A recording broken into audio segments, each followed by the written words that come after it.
Fort Hood, Texas, present day. The afternoon sun cast long shadows across the proving grounds as the Abrams tanks thundered across the terrain. Captain William Thornton stood on the observation platform, his weathered hands gripping the railing. At 57, his tall frame remained soldier straight, though his once dark hair had surrendered to steel gray. The desert camouflage uniform hung on him with the comfortable familiarity of an old friend. Distance 1,400 meters, target acquired, came the crisp voice through his headset. Firing. The lead tank fired, its cannon blast echoing across the valley. Through his binoculars, Thornton watched as the round struck the target dead center. A thin smile crossed his face. These kids were good, better than good. Excellent shot, Martinez, he said into his microphone. But remember, in a real battle, you rarely get perfect conditions. The enemy isn't going to sit still and wait for you to dial in your shot. Inside the classroom an hour later, Captain Thornton faced 20 young soldiers fresh from basic training. Their faces showed that mixture of exhaustion and excitement that came with their first real taste of armored warfare. The wall behind him displayed a grainy black and white photograph of a Sherman tank, its long barrel unmistakable against the backdrop of a European hedgerow. This gentleman is what saved countless American lives in the summer of 1904, Thornton said, tapping the image. The British Sherman Firefly. When our standard Shermans with their 75mm guns met German Tigers and Panthers, they were outgunned and outarmored. The kill ratio was devastating, but the Firefly changed that equation. He advanced to the next slide, showing a closer view of the tank's gun. The British took our Sherman and mounted their 17-pounder anti-tank gun. Suddenly, our boys had a weapon that could punch through German armor at ranges over 1,000 meters. The Germans knew it too. They would order their gunners to target Fireflies first, recognizing the threat they posed. A young private raised his hand. Sir, did American forces use the Firefly too? Thornton paused, his eyes distant for a moment. Officially, no. The U.S. Army had their own upgrade path with the 76mm gun. But war is rarely as simple as the history books make it out to be. The classroom fell silent as the captain seemed to drift into his own thoughts. My grandfather was a tank commander in Europe, Thornton continued, his voice taking on a different quality, more personal than instructional. Sergeant James Thornton, 2nd Armored Division, Hell on Wheels. He never talked much about the war, but he always had a special interest in tank design, had models of every Sherman variant in his study, used to let me play with them when I was a boy, but only if I could name each one correctly.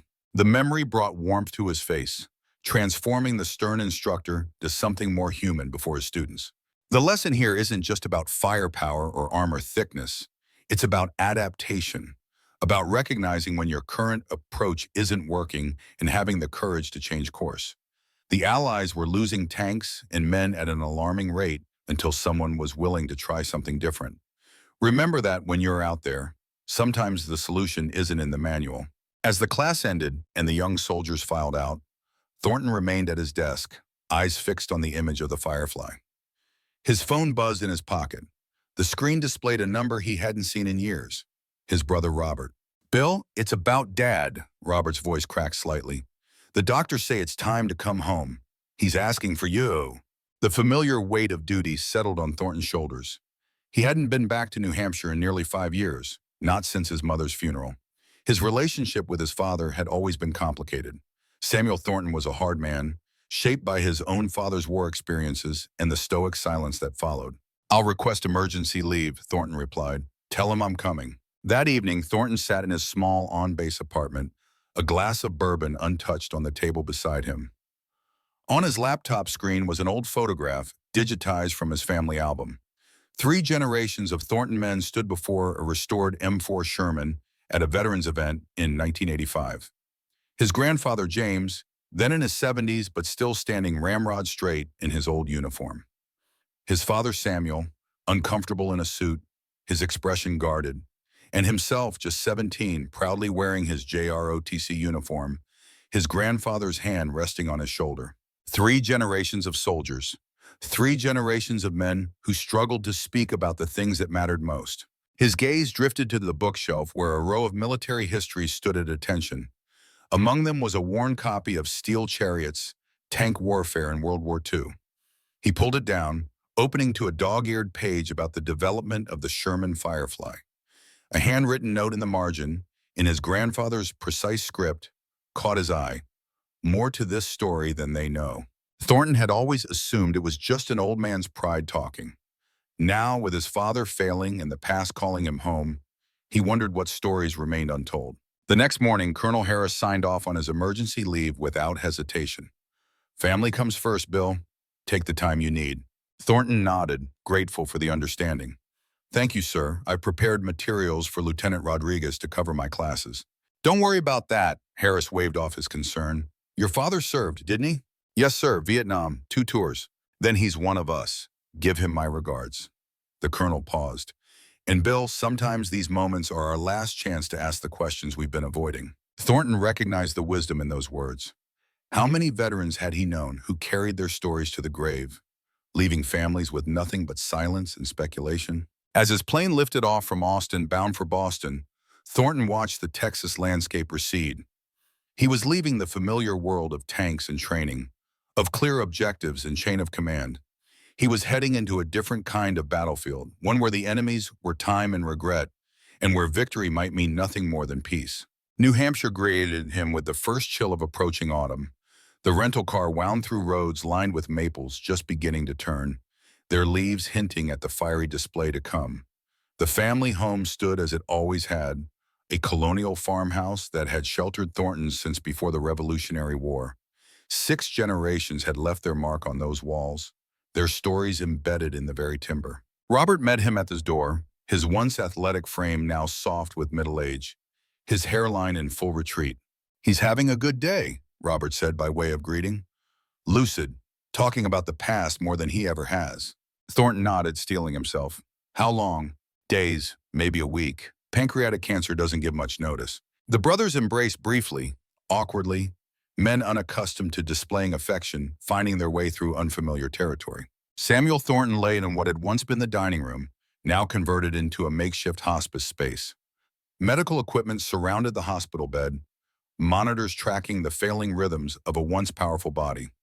At 89, the elder Thornton had been reduced by illness to a fraction of his former self, skin stretched taut over the framework of bone, eyes sunken into dark hollows. But those eyes, when they opened at the sound of footsteps, they remained as Thornton remembered them. Clear blue, like winter sky, and sharply intelligent. "So the prodigal soldier returns." The voice was a rasp, but the wry humor remained intact. "Hello, Dad." Thornton moved to the bedside, uncertain of the protocol here. In the end, he simply took his father's hand, surprised at how small it seemed now, how fragile the bones beneath the paper-thin skin. "You look like him," Samuel said after a long moment. "More and more like your grandfather." "People have always said that. It's the eyes, that same way of looking at things, like you're seeing what's there, but also what might be." Samuel's gaze drifted to the window where the afternoon light slanted through the trees. "He was a better man than me. A better father, too, I expect." Thornton didn't know how to respond to this unexpected vulnerability. He had come prepared for his father's usual emotional fortress, not this sudden openness. "You did your best, Dad." Samuel snorted, a ghost of his old dismissive self. "No, I didn't. But that's not why I asked you to come." He shifted, wincing at the movement. "There are things you should know, things I should have told you years ago." He gestured weakly toward the corner of the room. "In the study, the old sea chest in the closet. Bring it here." The study had been his grandfather's domain, largely unchanged since his death 20 years earlier. The smell of pipe tobacco still lingered faintly, preserved in the leather of the reading chair and the spines of well-handled books. The closet door creaked as Thornton opened it, revealing a battered sea chest tucked away in the shadows. It was heavier than it looked, made of oak bound with brass that had gone green with age. The lock had long since been broken, but the chest remained closed with a simple leather strap. Thornton carried it back to his father's bedside, setting it on the floor within reach. "Open it," Samuel directed. Inside, Thornton found a jumble of memorabilia, a folded flag in its triangular case, a collection of medals in a small wooden box, photographs in brown envelopes, their edges curled with age, and at the bottom, wrapped in oilcloth, a leather-bound journal in a yellowed envelope bearing official government seals. "Your grandfather's war diary," Samuel explained as Thornton carefully unwrapped the journal, "and a letter that came after he died. I never opened it. Couldn't bring myself to." The journal was surprisingly intact, the leather still supple, the pages filled with tight, careful handwriting. Dates marked each entry, beginning in January 1944 and continuing through the end of the war in Europe. Thornton opened to a random page from June 944 and began to read. June 10, 1944, somewhere in Normandy. Lost Johnson and Perlman today when their Sherman took a direct hit from what must have been an 88. Nothing left but burning steel. Command keeps insisting we push forward, but these Panthers are slaughtering us. Our 75s might as well be throwing rocks. Matthews says intelligence reports British Fireflies are having better luck. If only we had something similar. Rumors about a new American gun being tested.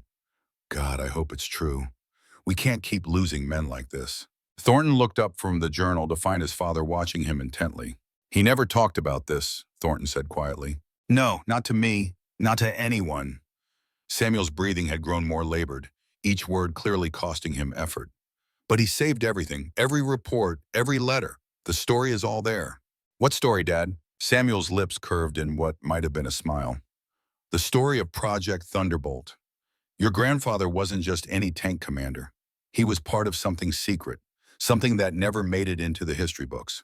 Thornton looked down at the journal again, then at the sealed letter. Its yellowed envelope bore the stamp of the War Department, dated April 1946, addressed to Mrs. Margaret Thornton, his grandfather's wife. Why didn't you open it? Samuel closed his eyes briefly, fatigue washing over his features.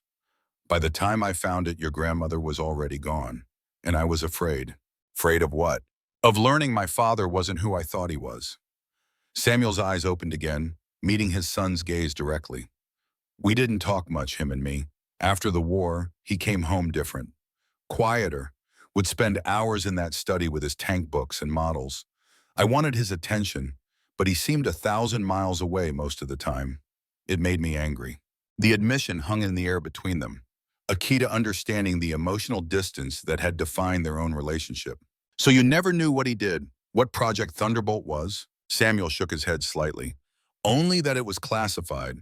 He received a silver star, but the citation was vague.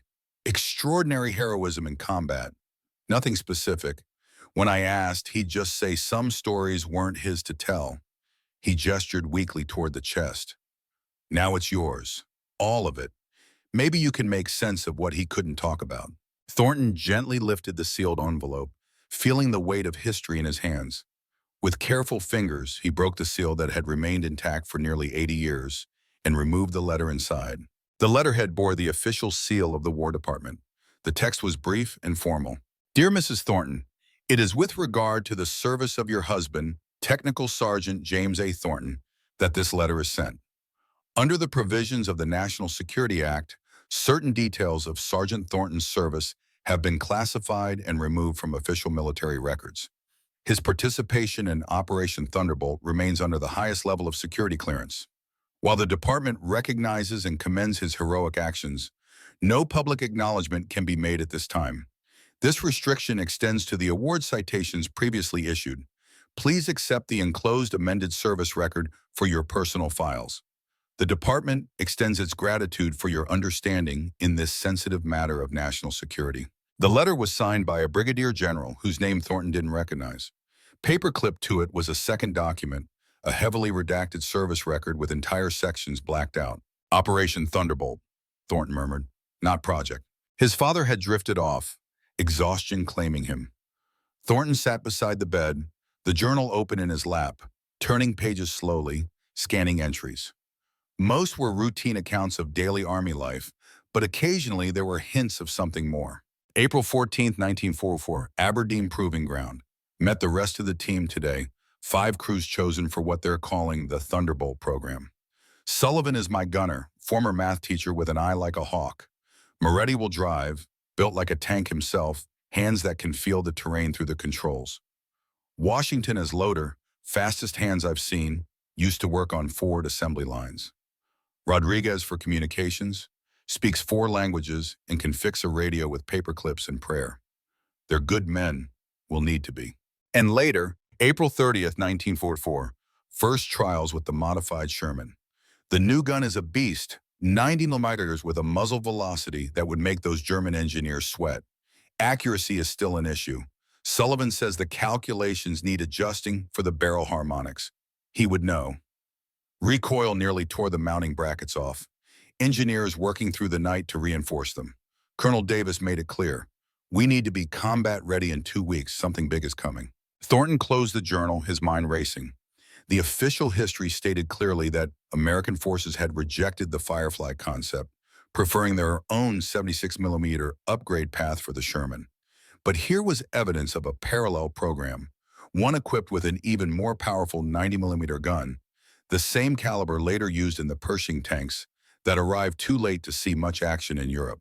What had happened to Operation Thunderbolt, and why had it been erased from the official record?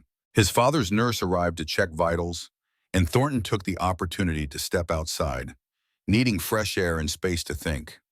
The family property stretched before him, 20 acres of New England woodland and meadow. As a boy, he had played war games among those trees, imagining heroic battles with himself cast as the valiant tank commander, just like his grandfather. The reality of war had proven far different from those boyhood fantasies. His own combat experiences in Desert Storm had taught him that heroism often looked more like endurance than glory. He wondered what truths his grandfather's journal might reveal about the nature of courage and sacrifice. When he returned to the house, his father was awake again, watching the evening news with detached interest. "There's a name and number in my desk drawer," Samuel said without preamble as Thornton entered. "Frank Miller. He served with Dad, though not in the same unit. They stayed in touch after the war. Last I heard, he was running some kind of tank museum in Pennsylvania. He's still alive?" "Was 3 years ago when he called, looking for your grandfather's effects for an exhibit. I turned him down." Samuel's expression showed regret. "Another mistake. You should call him. He might know something." Thornton found the information where his father had indicated. Frank Miller, Director Emeritus, American Armored Division Memorial Museum, Allentown, Pennsylvania. The handwritten phone number beside it looked recently noted. "I found something else," his father said when Thornton returned to the bedside. "A photograph I'd forgotten about." From beneath his pillow, Samuel withdrew a faded color photograph. Its colors shifted toward yellow with age. It showed 2 elderly men standing beside a restored Sherman tank, both wearing veterans' caps. One was clearly James Thornton. The other, a heavy-set man with a walrus mustache, must have been Frank Miller. "Taken at a reunion in '95, Samuel explained. "Miller came up to see Dad. They spent 2 days locked in the study. I heard them arguing one night, something about telling the truth before it's too late. Dad said it wasn't his decision to make." Thornton studied the photograph. The tank behind the men was unusual, fitted with what appeared to be a modified gun mantelet in a longer barrel than the standard Sherman. "Is that a Firefly?" he asked. Samuel shook his head. "Don't think so. The barrel's different. Dad always said you could spot a Firefly by the counterweight on the back of the turret. This doesn't have that." Thornton took out his phone and dialed the number for Frank Miller. After several rings, a gruff voice answered. "Miller. Mr. Miller, my name is William Thornton. I'm James Thornton's grandson." A long silence followed. Then, "Well, I'll be damned. Jimmy's boy's boy. How is your father?" "Dying, sir. Pancreatic cancer." Another silence.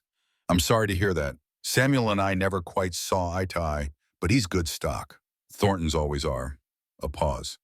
"I expect you're not calling just to chat with an old tanker." "No, sir. I've found my grandfather's war journal and a letter from the War Department about something called Operation Thunderbolt." The silence that followed was different, tense. Finally, Miller spoke, his voice lowered. "So it's finally coming to light, after all these years." He sighed heavily. "I'm too old to come to you, son. These bones don't travel well anymore. But if you can get to Allentown, I have things you should see. Things your grandfather helped me preserve, just in case the time ever came when the story could be told." "What story is that exactly?" "The story of how your grandfather and 4 other Sherman crews changed the course of the war in Europe, and why the Army buried it so deep that even the men who lived it could never speak of it." Miller's voice strengthened with conviction. "It's time someone knew the truth. Jimmy would want it to be you." Thornton promised to come as soon as he could, then ended the call, his mind filled with questions. He turned to share this development with his father, only to find Samuel watching him with understanding. "You need to go," his father said. "Find out what happened." "Dad, I came here to be with you. The past can wait." Samuel shook his head weakly. "I've made my peace, but this might be your only chance to learn the truth. Miller won't be around forever." His blue eyes, so like Thornton's own, held steady. "I spent too many years wondering about my father's war. Don't make the same mistake. That night, Thornton sat in the study, his grandfather's journal open before him, reading by the light of an old desk lamp. The entries from May 1944 detailed intensive training with the modified tanks, which the crews had nicknamed Thunderbolts, after the P-47 fighter planes. The modifications were extensive: reinforced suspension to handle the heavier 90mm gun, redesigned turret interior, additional armor welded to the front slope. May 18, 1944. Sullivan has mastered the new ballistic tables. Says he can put a round through a Panther's front plate for 1,200 meters. I believe him. Washington has worked out a loading rhythm that gives us a shot every 6 seconds once we're in action. Faster than the German tanks can respond. We've trained day and night for 2 weeks now. The other 4 crews are just as sharp. Whatever they're sending us into, we're as ready as we'll ever be. The entry for June 5th was brief. Tomorrow we ship out. England first, then across to France as soon as the beachhead is secured. Colonel Davis finally briefed us on the full mission. God help us all. If the Germans have what intelligence thinks they have, this war could take a turn none of us are prepared for. The Thunderbolts are the countermeasure, perhaps the only one that can reach the target in time. The next entry wasn't until June 12th, a week after D-Day. Landed at Utah Beach. No resistance on the beach itself, but plenty of evidence of what our boys faced on the 6th. Wrecked landing craft, equipment abandoned in the surf, moved inland under blackout conditions. Rendezvous with intelligence officer tomorrow. Davis says we'll get our final orders then. The men are tense but ready. This is what we trained for. Thornton continued reading into the night, piecing together the beginnings of an extraordinary story. The 5 Thunderbolt tanks had been assigned a classified mission, operating independently from regular armored divisions. They were to penetrate deep behind German lines, utilizing the chaos of the Normandy invasion as cover, to intercept and destroy a convoy carrying what the journal only referred to as the package. What that package might have been, James Thornton never explicitly stated, perhaps out of security concerns even in his private journal. But whatever it was important enough that 5 specially modified tanks had been risking everything to find it. As dawn broke, Thornton finally set the journal aside, his mind filled with questions. He had read up to the end of June 1944, where the Thunderbolt unit had made contact with the French resistance and received intelligence about German armored movements. The next pages had been torn out, leaving a gap in the narrative. He slept briefly, then spent the morning with his father, whose condition had deteriorated overnight. The doctor came and went, adjusting medications, his expression confirming what they already knew. Time was growing short. "Did you find anything?" Samuel asked during a lucid moment. Thornton nodded. Enough to know that grandfather was part of something important, something secret involving modified Shermans with 90mm guns. But there are pages missing from the journal. Samuel's eyes closed briefly. He must have removed them himself, the secure parts. "I'm going to Allentown tomorrow to meet with Frank Miller. Robert will stay with you." His father nodded slightly. "Good. Find the truth, Bill, for all of us." His voice weakened to nearly a whisper. "And forgive me for not being the father you deserved." Thornton took his father's hand, feeling the faint pulse beneath the skin. "There's nothing to forgive, Dad. We are who our wars make us." Samuel's lips curved in the ghost of a smile. "You sound like him now." The next morning, Thornton prepared for the 3-hour drive to Allentown. His father was sleeping peacefully, the hospice nurse assuring him that there had been no significant change overnight.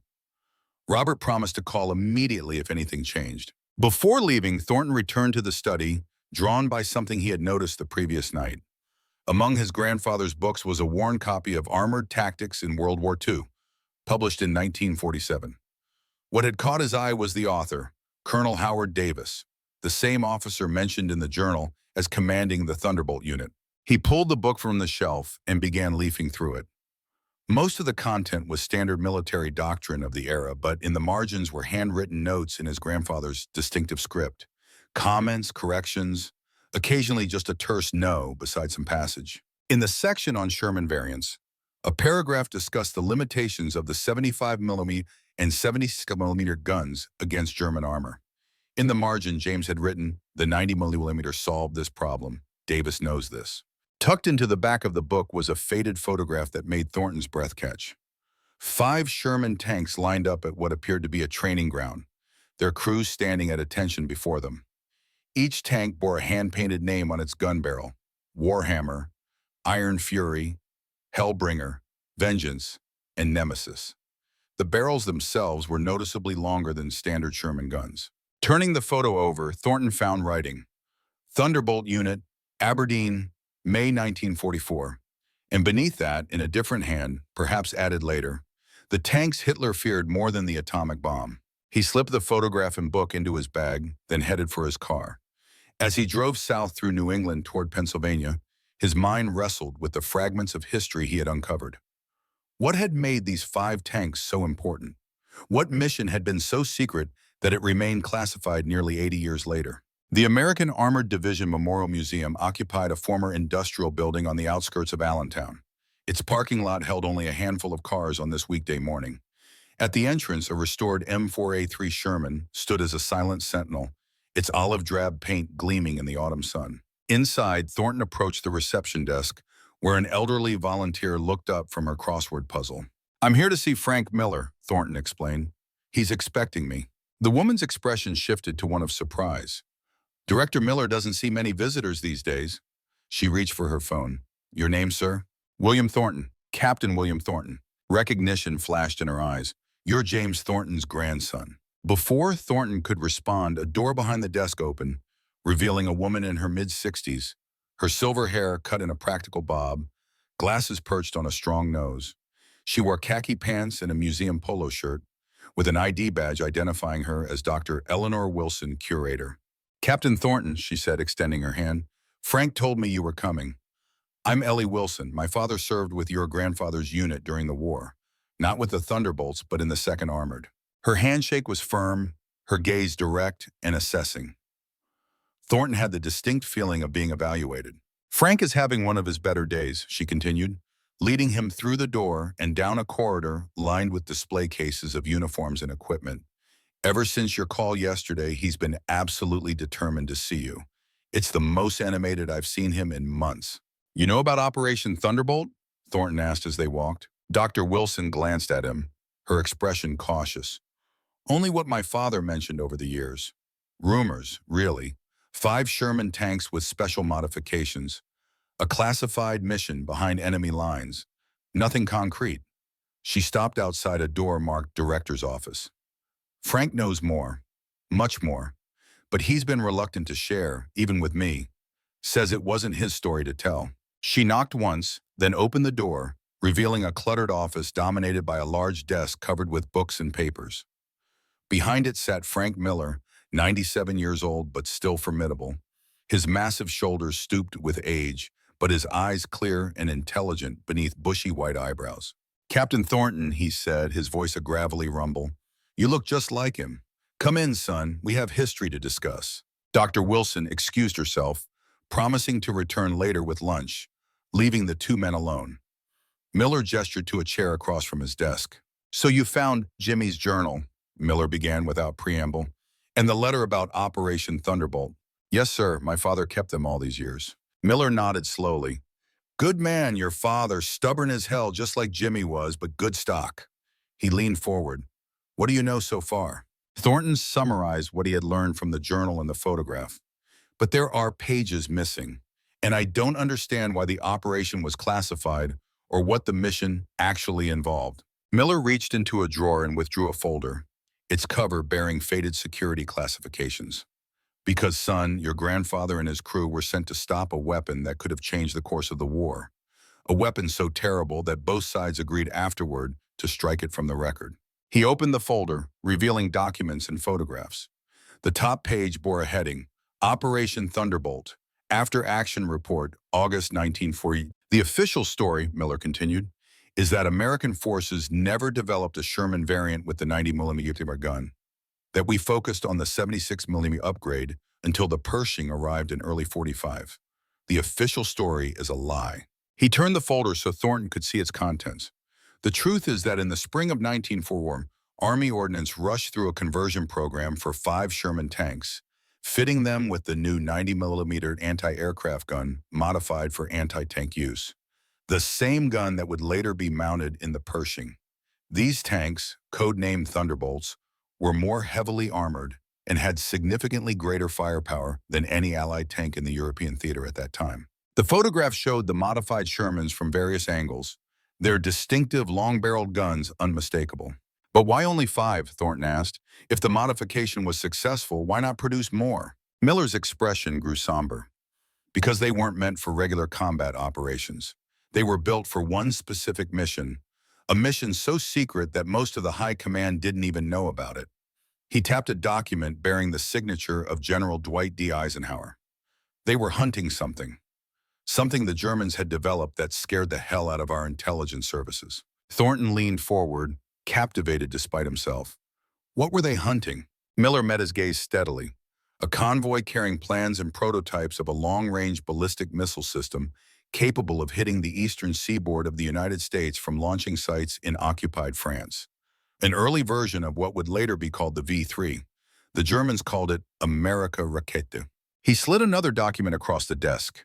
It contained technical specifications and crude drawings of a massive rocket, far larger than the V1 and V2 weapons that would later terrorize London.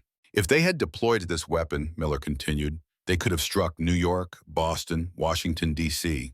The psychological impact alone would have been devastating, possibly enough to force a negotiated peace rather than unconditional surrender. And my grandfather's unit was sent to stop this? Miller nodded gravely. The convoy was heavily guarded, including a detachment of Tiger tanks under the command of some of Germany's most experienced tank aces. Regular Shermans would have been slaughtered trying to engage them. The Thunderbolts were our only chance to intercept the convoy before it reached a secure facility in the German interior. He leaned back in his chair, eyes distant with memory. I was part of the intelligence team that discovered the convoy's route. We had a source inside German high command, an officer opposed to Hitler who was passing information to Allied intelligence. This officer provided the details we needed: the route, the timing, the security arrangements. And did they succeed? Thornton asked, though he already knew the answer. If they had failed, history would have unfolded very differently. They succeeded, Miller confirmed, but at a terrible cost. Of the 5 Thunderbolt tanks that went in, only 2 came out. And the full story of what happened out there in the French countryside during those July days in 1944 was classified at the highest level. He fixed Thornton with a penetrating gaze. Your grandfather never told the whole story, not even in his journal, did he? There are pages missing. Miller nodded as if this confirmed a suspicion. Jimmy was always careful, always followed the rules even when they broke his heart. He reached into another drawer and withdrew a thick envelope. He gave me this before he died. Said if the time ever came when the story could be told, I should share it with his family. He handed the envelope to Thornton.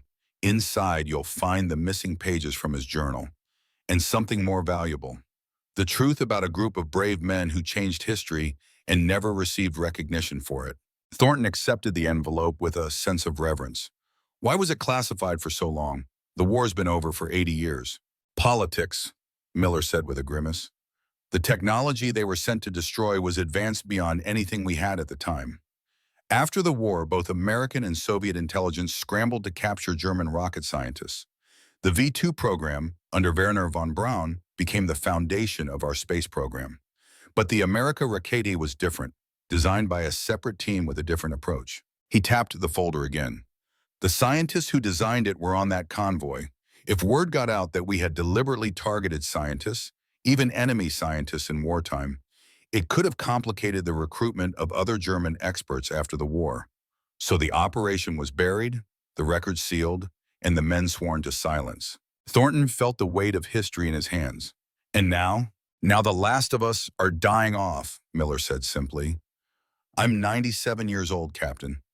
Your father is facing his end.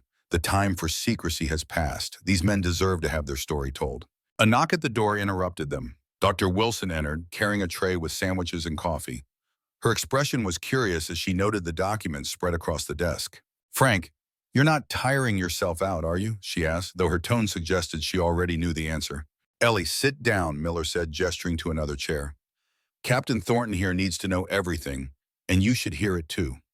Your father was part of this, even if he never knew the full story. Dr. Wilson set down the tray and took the offered seat, her gaze moving between the two men. What's going on, Frank? We're finally telling the truth about Operation Thunderbolt, Miller replied. All of it. She straightened, professional interest kindling in her eyes. The classified Sherman variant with the 90-millimeter gun? The mission my father would never discuss. The very same. Miller turned back to Thornton. But before we go further, there's something else you should know. Something about your grandfather's crew, particularly his gunner, Robert Sullivan. The math teacher, Thornton recalled from the journal. Miller nodded. Sullivan was brilliant, a mathematical prodigy who could have been teaching at MIT if the war hadn't interrupted his career. He was the one who developed the firing tables for the 90-millimeter gun, calculating adjustments for every variable from temperature to barrel wear. He slid a photograph across the desk. It showed 5 men standing before a Sherman tank with the name Nemesis painted on its barrel. Thornton recognized his grandfather in the center, looking younger and more severe than in family photographs. Beside him stood a tall, lean man with wire-rimmed glasses. "That's Sullivan," Miller said, tapping the image, "the finest gunner in the European theater. Your grandfather wrote that he could put a round through a Panther's front plate at 1,200 meters. That was an exaggeration." Dr. Wilson leaned forward to examine the photograph. "Is that my father?" she asked, pointing to a shorter man on the far right, his features partially obscured by shadow. Miller shook his head. "No, Ellie. That's Samuel Rodriguez, their communications specialist. Your father served in a support unit that maintained communications with the Thunderbolts once they were behind enemy lines." He turned back to Thornton. "The reason I'm telling you about Sullivan is that he was key to the entire operation. His calculations made the Thunderbolt effective against German armor at ranges that should have been impossible for a tank of that era. But there was a cost." "What kind of cost?" Thornton asked. Miller's expression grew somber. "In their first engagement with enemy tanks, Sullivan pushed the gun beyond its design limits. The breech block failed catastrophically. Sullivan was killed instantly." Thornton felt a chill. His grandfather's journal had mentioned nothing about this, at least not in the portions he had read. "It nearly broke your grandfather," Miller continued. "They'd been friends since basic training, but James rallied. He took over as gunner himself using Sullivan's firing tables and completed the mission." Dr. Wilson's expression had shifted from interest to concern. "Frank, are you sure you should be sharing all this? These documents still have classification stamps." "The war's been over for 80 years, Ellie," Miller replied with a touch of impatience. "The men who fought it are nearly all gone. If not now, when?" He turned back to Thornton. "There's one more piece to this puzzle. The German officer who provided the intelligence about the convoy. His name was Hauptmann Heinrich Wagner, and he was part of the conspiracy to assassinate Hitler." Thornton's eyes widened. "Operation Valkyrie, the July 20th plot." Miller nodded. "The very same.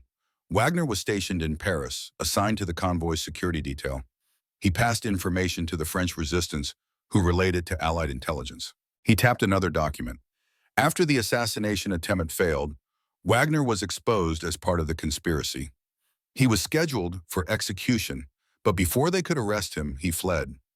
Made contact with your grandfather's unit behind enemy lines." "He defected?" Thornton asked. "In a manner of speaking, but his primary concern wasn't saving his own skin. He wanted to make sure the Thunderbolts found their target." Miller's voice lowered. "You see, Wagner had learned something that even our intelligence didn't know. The America Rakete wasn't just designed to carry conventional explosives." Dr. Wilson inhaled sharply. "Frank, you're not suggesting—" "The Germans were still years away from developing an atomic bomb," Miller said quickly. "But they were experimenting with chemical and biological payloads. Wagner had seen the test results. He knew what would happen if those weapons were deployed against civilian populations." Thornton felt the pieces falling into place. "So this wasn't just about stopping a new weapon system, it was about preventing a catastrophe." "Exactly," Miller confirmed. "And that's why the 5 Thunderbolts were sent in against overwhelming odds. That's why your grandfather and his men risked everything, because the alternative was unthinkable." Dr. Wilson's phone buzzed. She checked it, then looked up with concern. "Frank, the director of the Smithsonian's Military History Division is here. He's asking about the Thunderbolt documentation." Miller's bushy eyebrows rose. "Already? I only contacted them yesterday." "They must have taken your request seriously," she replied. "What should I tell him?" Miller considered for a moment, then turned to Thornton. "This is happening faster than I expected. The Smithsonian has been after these documents for years, but I've held them back, waiting." "Waiting for what?" Thornton asked. "For a Thornton to come asking the right questions." Miller's weathered face creased in a smile. Your grandfather made me promise that his story would only be told when his family was ready to hear it. I think that time has come. He nodded to Dr. Wilson. Tell him we'll meet him in the conference room in 15 minutes and bring in those Thunderbolt technical drawings from the secure archive. As she left to deliver the message, Miller turned back to Thornton, his expression suddenly vulnerable. Before we go any further, I need to know something. What do you intend to do with this information? Thornton considered the question carefully. My father is dying. My grandfather is long gone.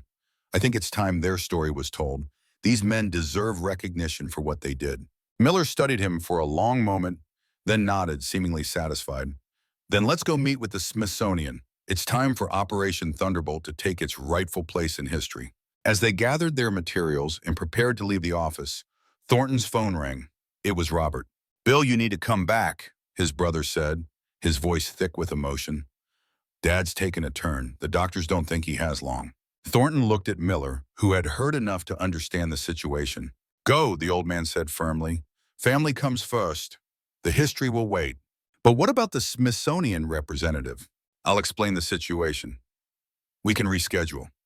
Miller reached out and clasped Thornton's shoulder with surprising strength. "Your father deserves to know what we've learned. Tell him his father was a hero who helped save countless American lives, even if the history books don't record it." Thornton nodded, gathering the envelope containing his grandfather's missing journal pages. "I will, and I'll be back, Mr. Miller. We're going to finish this story." "I know you will, son," Miller replied with quiet confidence. "You're a Thornton, and Thorntons always complete their mission."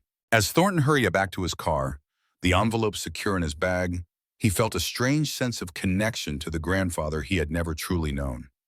The man whose quiet strength had always seemed remote and mysterious was emerging as something more complex.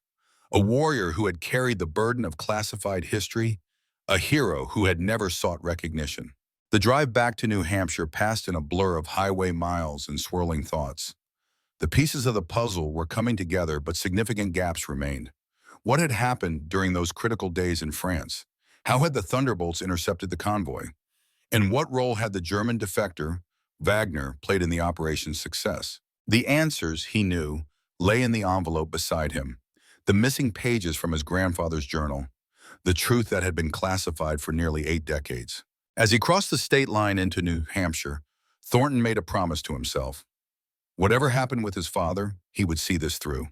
The story of Operation Thunderbolt deserved to be told. The men who had risked everything to prevent a catastrophe deserved their place in history. His grandfather's final mission would be completed. By another Thornton. By him.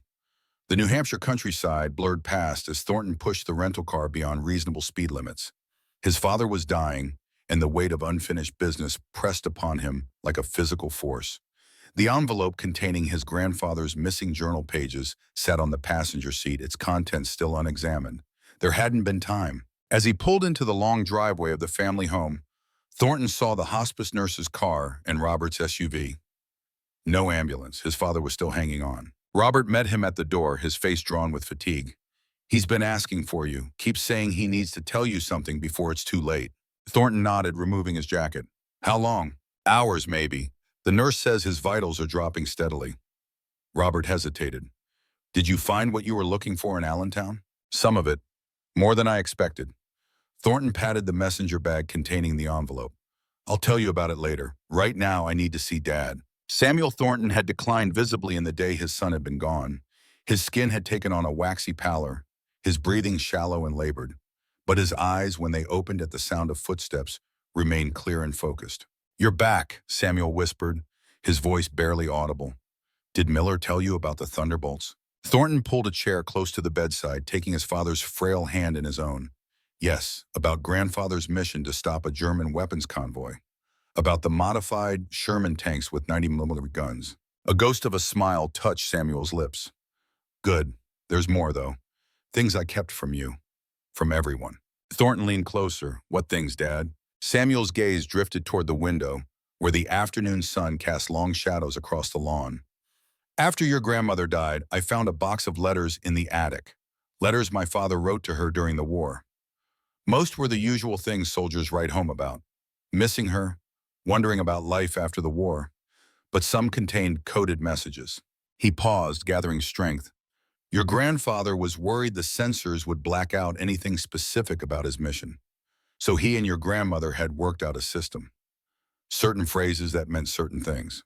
What kind of things? Thornton asked. Locations, German troop movements, details about the Thunderbolt tanks that he couldn't put in official reports. Samuel's breathing grew more labored. I spent years decoding them, piecing together the story. I should have shared it with you sooner. It's not too late, Dad. Samuel's eyes found his son's. The letters are in a metal box in the attic, behind the old steamer trunk. Get them. And there's something else, something I've kept for over 40 years. Thornton squeezed his father's hand. What is it? In the garage, under the workbench. A steel ammunition box.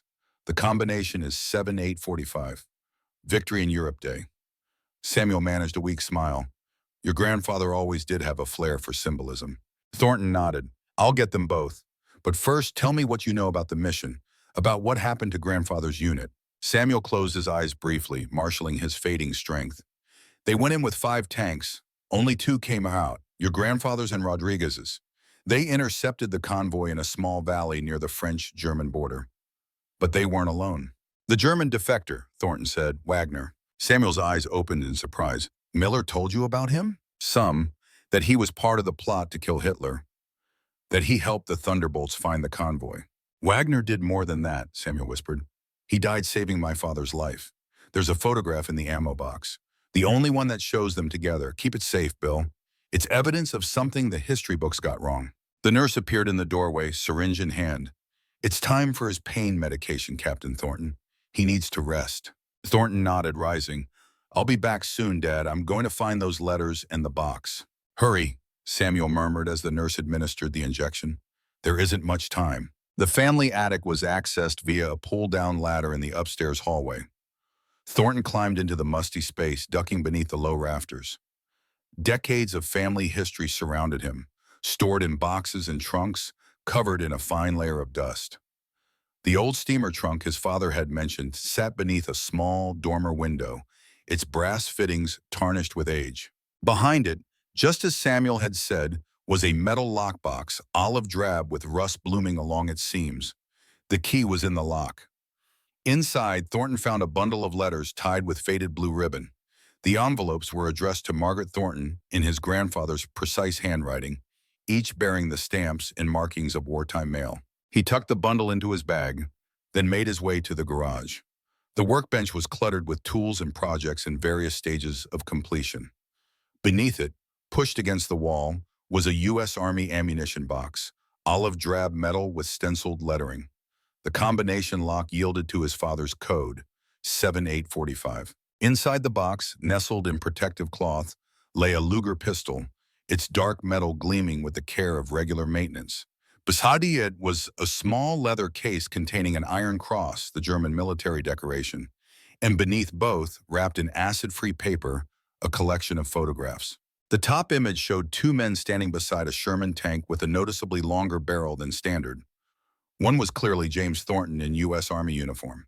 The other wore the gray uniform of a Wehrmacht officer, his face serious but intelligent, a thin scar running along his left cheek. Thornton turned the photograph over, written on the back in his grandfather's hand, with Wagner, August 4th, 1944, the day before Falaise. He gathered everything back into the ammunition box and returned to his father's bedside. Samuel had fallen into a fitful sleep, his breathing shallow but regular. The nurse indicated that the pain medication would keep him under for several hours. You should get some rest yourself, she advised. It could be a long night. Instead, Thornton retreated to his grandfather's study. He placed the ammunition box on the desk, then removed the envelope Miller had given him. Inside were the missing pages from James Thornton's war journal and a separate document, a detailed after-action report on Operation Thunderbolt, marked with the highest security classifications of the era. He began with the journal pages, picking up where the previous entries had ended in late June 1944. The handwriting was the same neat script, but more hurried, as if written under pressure. July 2nd, 1944. We've been moving east for 3 days, avoiding main roads, staying to the hedgerows and woods. German patrols everywhere, but the locals have been helpful, providing information and sometimes shelter. Sullivan calculates we've covered nearly 80 miles. Rodriguez maintains radio contact with HQ, though transmissions are kept to a minimum. The men are tense but focused. We know what's at stake. The next entry was dated July 7th. Made contact with French resistance group near St. Lo. Their leader, a school teacher named Marcel, has information about German convoy movements. He says the package will be transported along Route D14 in 3 days, headed for Falaise, and then east toward the German border. Heavy escort expected, including at least one company of Tiger tanks. The odds aren't good, but the valley west of Falaise offers our best chance for an ambush. July 9th brought more details. Marcel introduced us to a new contact, a German officer who claims to be part of a conspiracy against Hitler. His name is Wagner, Hauptmann Heinrich Wagner, assigned to the security detail for the convoy we're hunting. He has provided detailed information. 6 trucks carrying the missile components and technical staff, escorted by 8 Tigers under the command of Obersturmführer Karl Brenner, a decorated veteran of the Russian front. Wagner says Brenner is a dedicated Nazi, utterly ruthless. The ambush site Wagner suggests is a narrow valley south of the main road, where the convoy will have to pass on its way to a secure facility. The terrain favors us, with high ground on both sides where we can position the Thunderbolts. The entry for July 10th revealed growing tension. Sullivan questions Wagner's intel, says it could be a trap. Moretti backs him. Why would a German officer betray his country? Wagner responded with unexpected emotion. Said Germany and the Nazi regime aren't the same thing. His family in Berlin was arrested last year, suspected of aiding Jews. He hasn't heard from them since. I believe him, but I'm keeping a close watch, too much at stake to take chances. The pages that follow detail the preparations for the ambush. The 5 Thunderbolt tanks taking position on the high ground overlooking the valley. The nervous wait as hours stretched into days. And then, on July 13th, disaster struck. Sullivan is dead. God help me, I couldn't save him. German reconnaissance planes spotted Adamson's tank this morning. An hour later, 3 Tigers appeared on the ridge opposite our position. Sullivan saw them first, got off the first shot, took out the lead Tiger at 1,400 meters. Incredible shooting. But when he fired at the second, something went wrong. The breech block failed catastrophically. Sullivan died instantly. Washington was wounded by shrapnel, but will recover. I've taken over as gunner. Used Sullivan's calculations to knock out the second Tiger. The third withdrew. We've relocated to new positions, but the element of surprise is lost. Wagner says the convoy route hasn't changed yet. We still have a chance, but at what cost? The following days showed the Thunderbolt unit regrouping, mourning their first casualty while preparing for the mission to come. James Thornton's writing grew more introspective, questioning the cost of their secret war, yet remaining resolute about their purpose. July 17th brought the confirmation they had been waiting for. Wagner returned with final intelligence. The convoy moves tomorrow at dawn. 6 trucks, 8 Tigers, plus infantry support. They'll pass through the valley at approximately 0800 hours. We've positioned the 4 remaining Thunderbolts on the high ground, 2 on each side. Rodriguez will initiate with a radio-detonated explosive on the road to halt the column. Then we open fire from both flanks, targeting the Tigers first, then the trucks. Wagner has identified which trucks contain the missile components versus the ones carrying personnel. He's provided recognition signals so the resistance fighters can get the scientists out before we destroy the vehicles. God willing, this will be over by noon tomorrow. The entry for July 18th was brief and stark. It's done. The convoy is destroyed, the package secured, but Jenkins and Peterson are dead, their tanks burning in the valley. Adamson's Thunderbolt was hit, but they got out alive. Only my tank and Rodriguez's remain operational. Wagner didn't make the rendezvous. French fighters say he was captured after the battle. I fear the worst for him. We'll make full report when we reach Allied lines. For now, we move west with our wounded and the cargo. Sullivan would be proud. We completed the mission he gave his life for. There were no more entries until July 25th. Back behind Allied lines, debriefed by Colonel Davis and intelligence officers, the package has been transported to England for analysis. Scientists being held for interrogation. Davis says our mission may have changed the course of the war, but will likely never appear in any history book. Security classification beyond top secret. We are being reassigned to different units, The surviving Thunderbolts disassembled for parts or used for training. The official record will show routine reconnaissance missions, nothing more. The men who died deserve better. I've kept this journal against regulations. Perhaps someday the truth can be told. A final entry, dated August 5th, 1944. Wagner is alive, made it through German lines to reach us. He's been badly beaten, obviously interrogated, but revealed nothing. Says Hitler's arrest and the subsequent purge has thrown the German high command into chaos. Many of his fellow conspirators have been executed. His family is almost certainly dead. Allied command doesn't trust him, despite my vouching for his actions. They're sending him to an internment camp in England. I've given him my word that his sacrifice won't be forgotten. One day when this war is over and the truth can be told, I'll make sure his role is acknowledged. The enemy of my enemy was, in this case, the bravest man I've ever known. Thornton set the journal pages aside, his mind working to process the revelations. His grandfather had not only been part of a secret mission to prevent a catastrophic weapon from reaching German soil, but had formed an alliance with a German officer who had risked everything to prevent the weapon's deployment. He turned next to the after-action report. It was more clinical than the journal, laying out the tactical aspects of the mission in military terminology. The destruction of the convoy was described in detail, along with an inventory of the captured materials. Technical documents related to a long-range ballistic missile system, prototype components, and a list of the scientific personnel taken into custody. What caught Thornton's attention was a section near the end, headed Casualty Report. It listed the 3 Thunderbolt crewmen killed in action: Lieutenant Robert Sullivan, Sergeant Thomas Jenkins, and Corporal William Peterson. But there was a 4th name, listed under non-U.S. personnel: Hauptmann Heinrich Wagner, German Army, killed while providing intelligence support to U.S. forces. This contradicted his grandfather's final journal entry, which stated that Wagner had survived and been sent to an internment camp.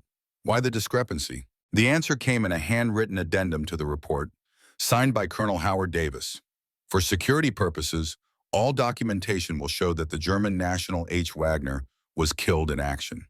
His actual status and location are classified ultra-secret. No acknowledgement of his role will be made in any official capacity. They had written Wagner out of the story, erased his contribution from history, and from the final journal entry, it seemed this had weighed heavily on James Thornton's conscience. Thornton turned to the bundle of letters next, carefully untying the ribbon that held them together. Most were indeed the typical correspondence of a soldier to his wife, expressions of love and longing, sanitized descriptions of military life, hopes for the future.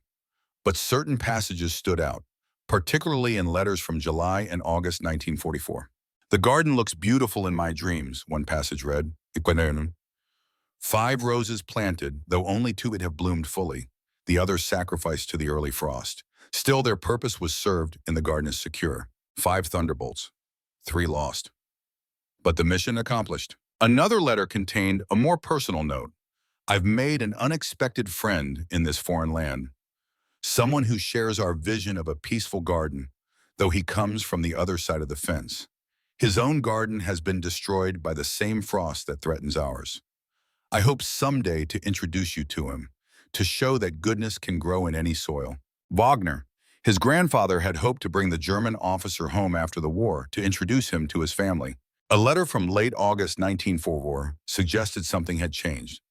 "My friend has been transferred to another garden, far from here. Those who manage the larger estate don't trust his intentions, despite all he sacrificed for our common cause. I've written letters on his behalf, but the decision has been made. It grieves me that such loyalty should be rewarded with suspicion." Thornton was piecing together the story when he heard a sound from the doorway.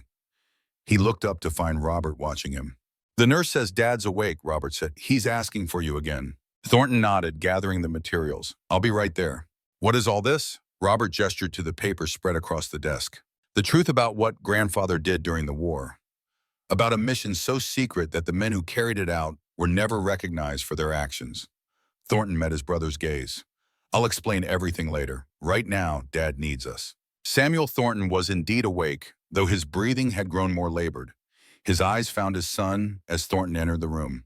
"Did you find them?" Samuel asked, his voice barely a whisper. "Yes, the letters, the photographs, and I read the missing journal pages Miller gave me." Thornton sat beside the bed, taking his father's hand. I understand now why grandfather never talked about the war, why he carried that burden alone. Samuel nodded weakly. Not alone, he told me, toward the end of his life. Made me promise to keep the secret until the time was right. His eyes searched his son's face. Wagner, did you learn about Wagner? That he was a German officer who helped the Thunderbolts? That he survived the mission but was sent to an internment camp? Yes, it was in grandfather's journal. A faint smile touched Samuel's lips. Not just an internment camp. They eventually moved him to Fort Hunt in Virginia. That's where Dad finally found him again, in Emotshaw. Thornton leaned forward. Grandfather found Wagner after the war. More than found him, he sponsored his immigration to America, helped him build a new life here under a different name. Samuel's voice strengthened slightly, animated by the importance of what he was sharing. Heinrich Wagner became Henry Walker, settled in Pennsylvania. Dad visited him every year until Wagner died in 1978. My God, Thornton breathed. He kept that connection all those years, despite the official story that Wagner had been killed. Samuel nodded. They were brothers in a way few could understand. They had saved each other's lives and helped prevent a weapon that could have killed millions. His breathing grew more strained. The photograph in the ammo box. That was taken in 1962, their last meeting at the actual battlefield in France. Thornton pulled out the photograph he had found. It didn't match his father's description. This one shows them during the war by a Thunderbolt tank. Samuel shook his head slightly. Different picture. Look again. Thornton returned to the ammunition box, sifting through the remaining photographs. Near the bottom of the stack, he found what his father had described. Two elderly men standing on a grassy hillside overlooking a peaceful French valley. James Thornton and a distinguished-looking man with a thin scar along his left cheek, both in their 60s, but standing straight, hands clasped in friendship. Written on the back, with Heinrich at Falaise, 1962, the bond that saved both worlds. When he returned to his father's bedside, Samuel's eyes were closed, his breathing shallow. The nurse checked his pulse, then looked at Thornton solemnly. Not long now, she said quietly. You might want to say what needs saying. Thornton took his father's hand again, feeling the faint pulse beneath the thin skin. I found the photograph, Dad. I understand now. Samuel's eyes fluttered open. Good, the story needs to be told, all of it, including Wagner's part. His voice had diminished to a whisper. In the letters, coordinates. Where they buried Sullivan. Unmarked grave. Behind French lines. Promised to bring him home. Never could. I'll find him, Thornton said firmly. I'll bring him home. A faint smile touched Samuel's lips. Knew you would. You're so like him. His eyes drifted toward the window where the sun was setting in a blaze of orange and gold. They were the greatest generation, not because they never faltered, but because they stood back up. Remember that. His voice trailed off, his gaze fixed on something beyond the room. Thornton sat with him in silence as the light faded and his father's breathing grew more labored, then finally ceased altogether. Samuel Thornton passed from this world quietly, having fulfilled his final duty, passing on the truth that his father had entrusted to him. The next day dawned gray and cool, fitting weather for grief. After the necessary arrangements had been made and the hospice equipment removed, Thornton sat with Robert in the kitchen, explaining everything he had learned about their grandfather's secret war. It's extraordinary, Robert said when he had finished. All these years, we thought we knew his story. The Silver Star for extraordinary heroism in combat, the tank battles in Europe, but this, he gestured to the materials spread across the table. This is beyond anything I imagined. The question now is what to do with it, Thornton replied. Miller wants to make it public, to work with the Smithsonian to give these men the recognition they deserve. But there are complications. Such as? Wagner, for one. Officially, he died in 1944. But according to Dad, he lived in the U.S. for over 30 years under a new identity. There might be family, descendants who never knew their father or grandfather was born Heinrich Wagner, a German officer who helped prevent a catastrophe. Robert considered this. Wouldn't they have a right to know the truth? To understand what he risked, what he sacrificed? Possibly, but it's not just about Wagner, it's about all of them. The crews of the Thunderbolts who died believing their mission would never be acknowledged. Sullivan, whose body lies in an unmarked grave in France. Thornton looked down at the journal, its pages worn with age. Dad's last request was that I find Sullivan and bring him home. That's where I need to start. The rest can wait a little longer. How will you find an unmarked grave after 80 years? Robert asked. The coordinates are in grandfather's letters to grandmother, coded, but Dad deciphered them. Thornton tapped a notepad where he had written a string of numbers. This is a map reference for a location near Falaise. If Sullivan is there, I'll find him. You're going to France now? Thornton nodded. After the funeral, I've already requested an extension on my emergency leave. Colonel Harris approved it without question. Robert studied his brother's face. This really matters to you, doesn't it?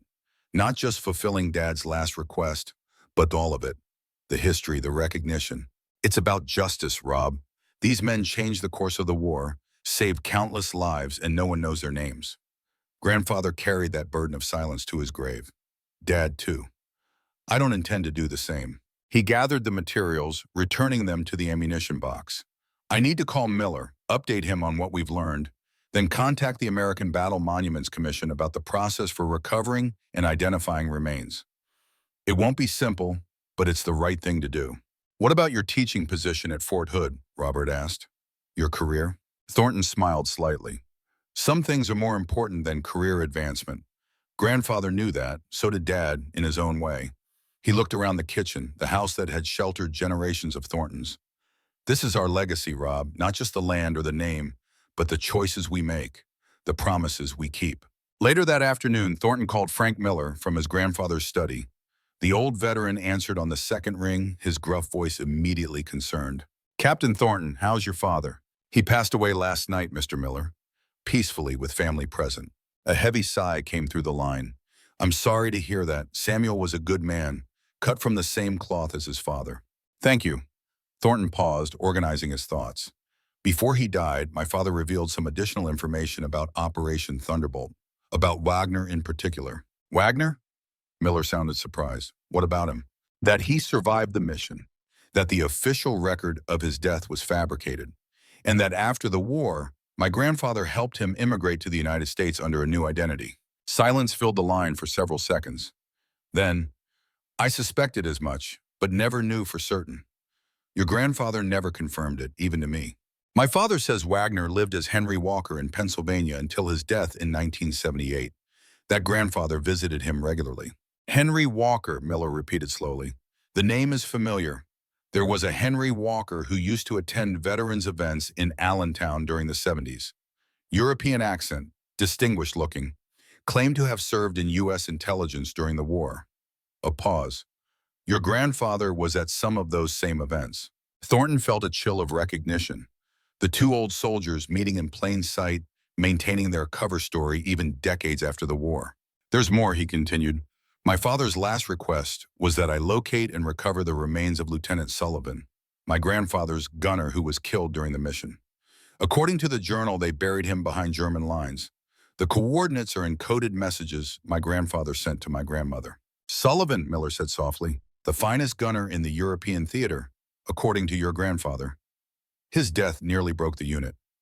Another pause. If you're going to France, Captain Thornton, I'd like to help. My contacts at the American Battle Monuments Commission could smooth the process. I'd appreciate that, Mr. Miller. I've never navigated this kind of recovery before. Leave it to me, and when you return, we'll discuss how to proceed with the Smithsonian. Dr. Wilson has been working with their military history division to prepare for a possible exhibition on Operation Thunderbolt. After ending the call, Thornton spent the remainder of the day sorting through his father's papers, identifying what would be needed for the funeral arrangements and what might contain additional information about his grandfather's mission. In a filing cabinet in the study, he found a folder labeled simply James. Inside were newspaper clippings, military documents, and photographs spanning James Thornton's life, from his enlistment in 1942 to his death in 1998. Among them was a yellowed newspaper article from 1947, describing the naturalization ceremony for several European immigrants. In a grainy group photograph, Thornton spotted a familiar face.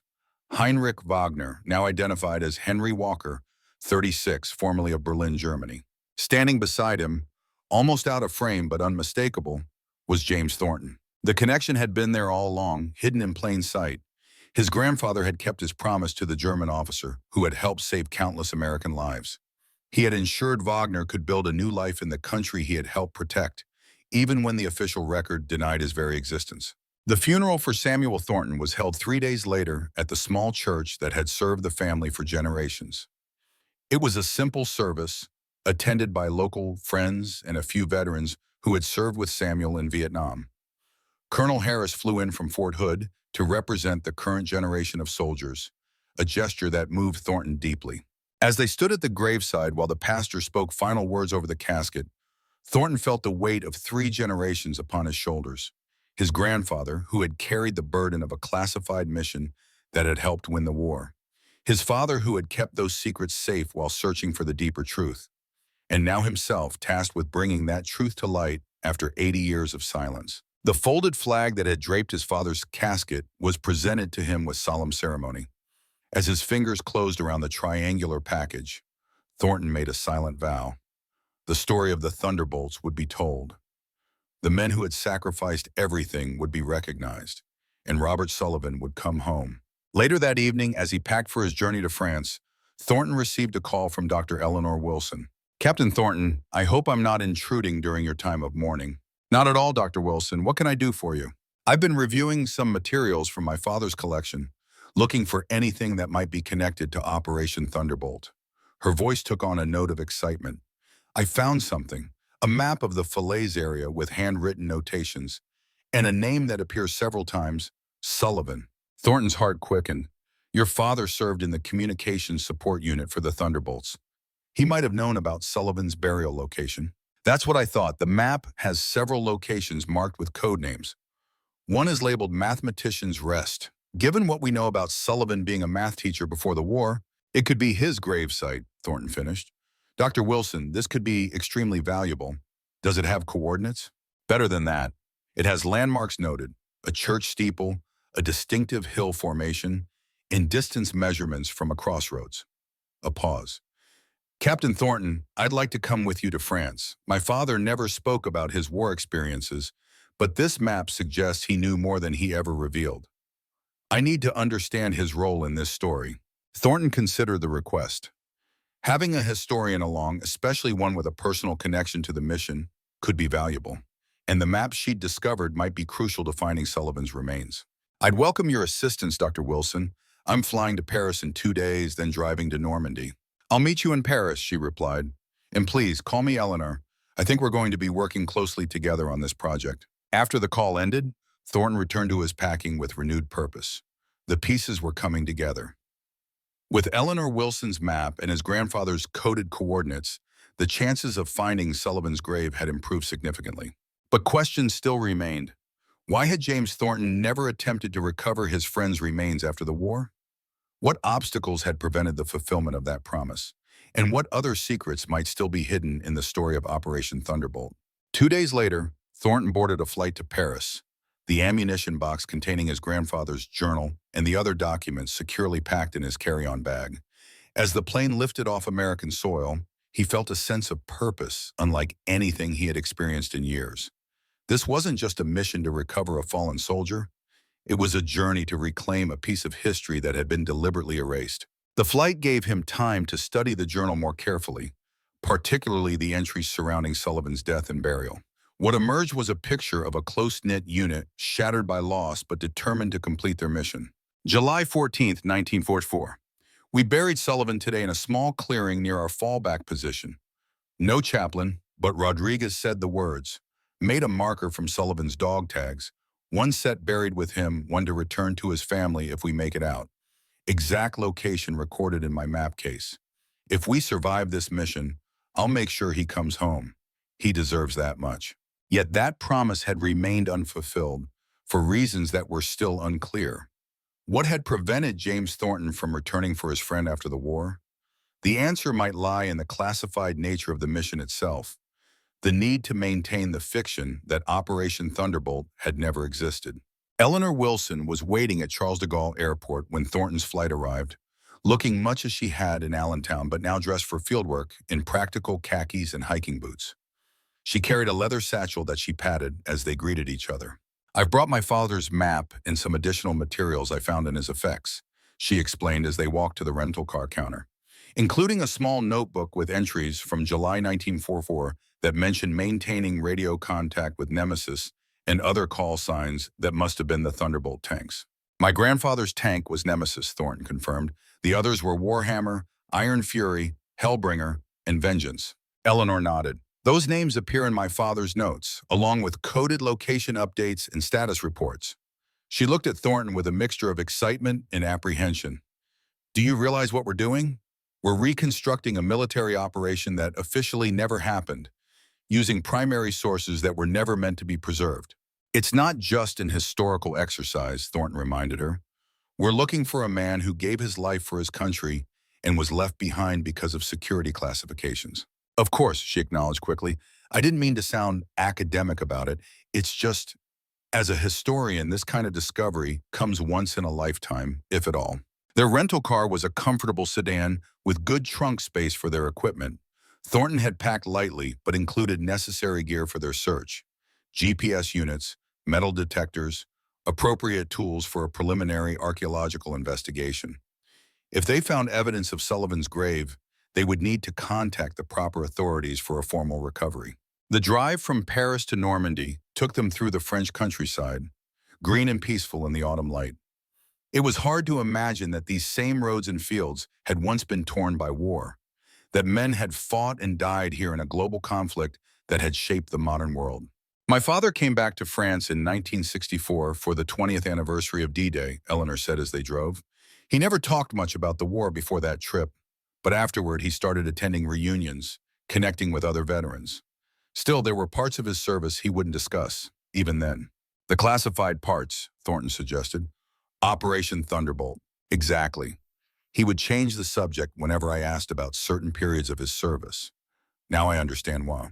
As they approached the Falaise area, the landscape began to match the descriptions in James Thornton's journal. Rolling hills, small wooded areas, farmland divided by ancient hedgerows. The perfect terrain for an ambush, with high ground overlooking natural choke points where a convoy would be vulnerable. They checked into a small hotel in Falaise, a picturesque town with a medieval castle and narrow streets that had somehow survived the war relatively intact. After settling into their rooms, they met in the hotel dining room to compare notes and plan their search. Eleanor spread her father's map on the table between them, weighing the corners with salt and pepper shakers. The paper was yellowed with age. The handwritten notations faded but still legible. The area around Falaise was marked with various symbols and code names. Here, she said, pointing to a location south of the town. This is marked Mathematician's Rest. It's in a wooded area on high ground overlooking a valley. According to the notes, it's approximately 3 kilometers from the crossroads at Versonville, bearing 145 degrees. Thornton compared it with a modern map on his tablet. That would put it here, near this small forest. It's private land now, part of a farm. He zoomed in on the satellite view. The tree line looks to have changed since the 1940s, but the basic topography matches. He pulled out his grandfather's journal, turning to the relevant entries.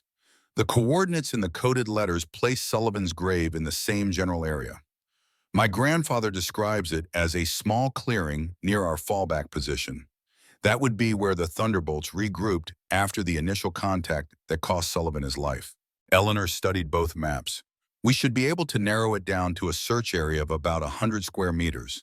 That's manageable with the equipment we brought. Thornton nodded, feeling a growing sense of anticipation. We'll need to contact the landowner for permission to search. And if we find evidence of remains, we'll need to involve the American Battle Monuments Commission and possibly French authorities. I've already reached out to the ABMC office in Paris, Eleanor said. They're aware of our search and ready to assist if we locate the site. As for the landowner, she smiled slightly. I took the liberty of finding out who owns the property. It's a Monsieur Beaufort, who happens to be the grandson of a resistance fighter who operated in this area during the war. You've been thorough, Thornton acknowledged with appreciation. I've been researching World War II for 30 years, Captain Thornton. This may be the most significant project of my career. Her expression grew more serious. But I understand this is personal for you. This is your family's history, your grandfather's promise to his fallen comrade. Call me Bill, he said. If we're going to be digging in the French countryside together, we should be on a first-name basis. Eleanor smiled again, the gesture softening her academic demeanor. Bill it is, and yes, I'm Eleanor, not Dr. Wilson, when we're in the field. They spent the remainder of the evening refining their search plan, studying both the historical maps and modern satellite imagery. The terrain had changed somewhat over 8 decades, with trees grown where fields had once been, new roads cutting through the landscape. But the fundamental geography remained the same. Rolling hills, small forests, the valley where the German convoy had met its fate. Morning brought clear skies and mild temperatures, perfect conditions for their search. They drove to the Beaufort farm, where they were met by the owner, a robust man in his 60s with weathered features and a firm handshake. My grandfather spoke of American tanks in these hills, Monsieur Beaufort said, after they had explained their purpose. He helped guide them, though he never said what their mission was. Only that it was important, vital to the war effort. He gestured expansively toward the wooded hillside beyond his fields. You are welcome to search wherever you need. If an American soldier lies in my land, it is an honor to help bring him home. With the farmer's permission secured, they gathered their equipment and began the hike up to the wooded area marked on Eleanor's map. The ground was uneven, rising steadily toward a ridge that overlooked a broad valley. Even to Thornton's untrained eye, it was clearly excellent terrain for an ambush. Good visibility, protected positions, multiple fields of fire covering the valley floor. This would have been it, he said as they reached the ridge. The Thunderbolts would have positioned themselves along this high ground, covering the valley from both sides. Eleanor nodded, consulting her father's map.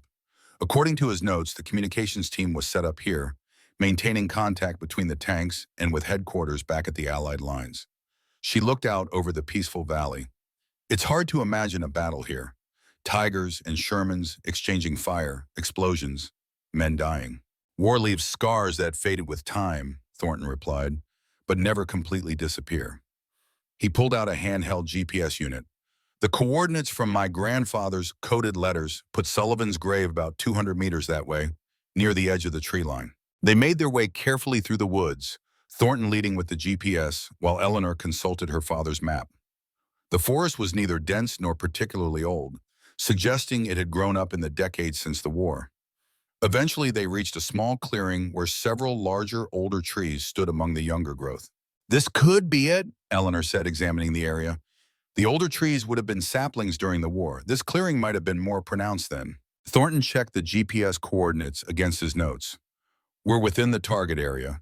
Let's set up a search grid and start with the metal detectors. They worked methodically, marking off sections of the clearing and sweeping each with metal detectors. The devices beeped frequently, unsurprising in an area that had seen combat. They unearthed shell casings, fragments of equipment, the detritus of war left behind and gradually reclaimed by the forest. It was mid-afternoon when Eleanor's detector gave a distinctive signal over a spot near the base of one of the larger trees. I've got something here, she called. Different from the scattered metal we've been finding. Thornton joined her, bringing a small folding shovel. Let's investigate carefully. They began to dig, removing the surface layer of soil and forest debris. About 2 feet down, the shovel struck something solid.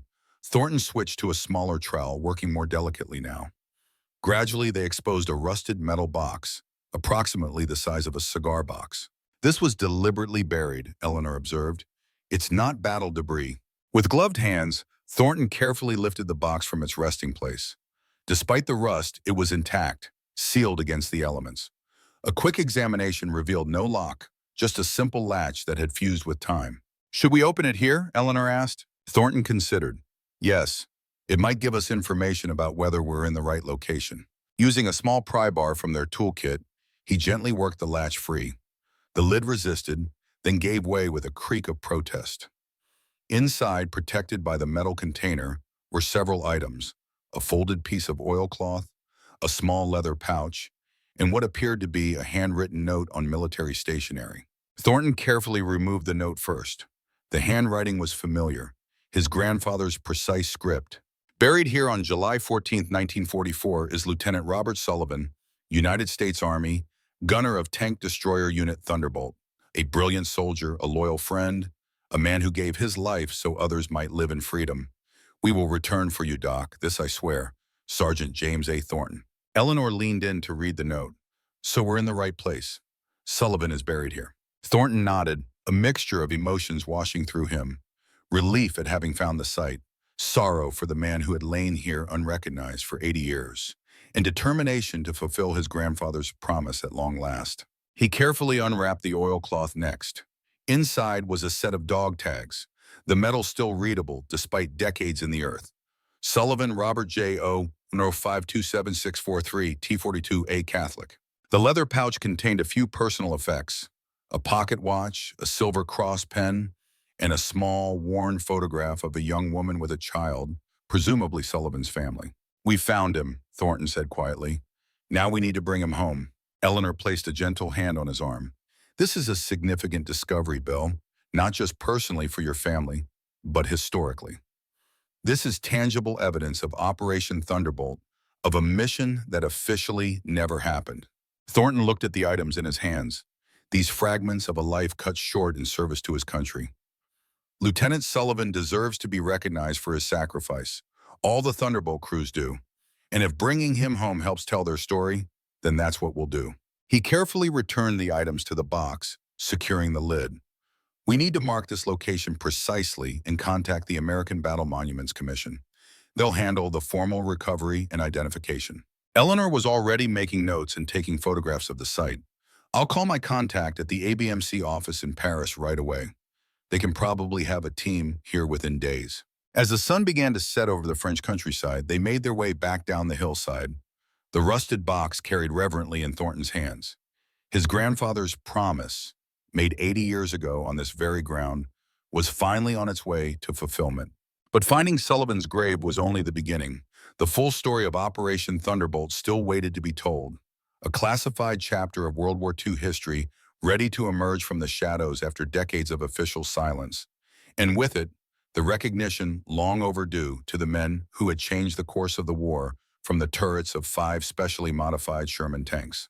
As they reached the bottom of the hill, Thornton paused to look back at the ridge where the Thunderbolts had once stood guard. In his mind's eye, he could almost see them, 5 tanks in position, their long 90mm barrels aimed at the valley below. Crews tense but ready for the mission that history had forgotten. "We won't let them be forgotten again," he murmured, a promise not just to Sullivan, but to all the men of Operation Thunderbolt. His grandfather, Rodriguez, Moretti, Washington, the crews of the tanks that didn't return, and yes, even Heinrich Wagner, the German officer who had risked everything to stop a weapon that could have changed the course of the war. Their story would be told. Their sacrifice would be honored. The truth would finally come to light. The American Battle Monuments Commission responded with remarkable efficiency. Within 48 hours of Thornton's discovery, a team of forensic archaeologists and recovery specialists arrived in Falaise. The site where Sullivan had rested for 8 decades was carefully excavated, the work conducted with a solemn precision befitting the recovery of a fallen soldier. Thornton stood at the edge of the clearing, watching as the team worked methodically, documenting every detail of the grave. The autumn sunlight filtered through the trees, dappling the ground with patterns of light and shadow.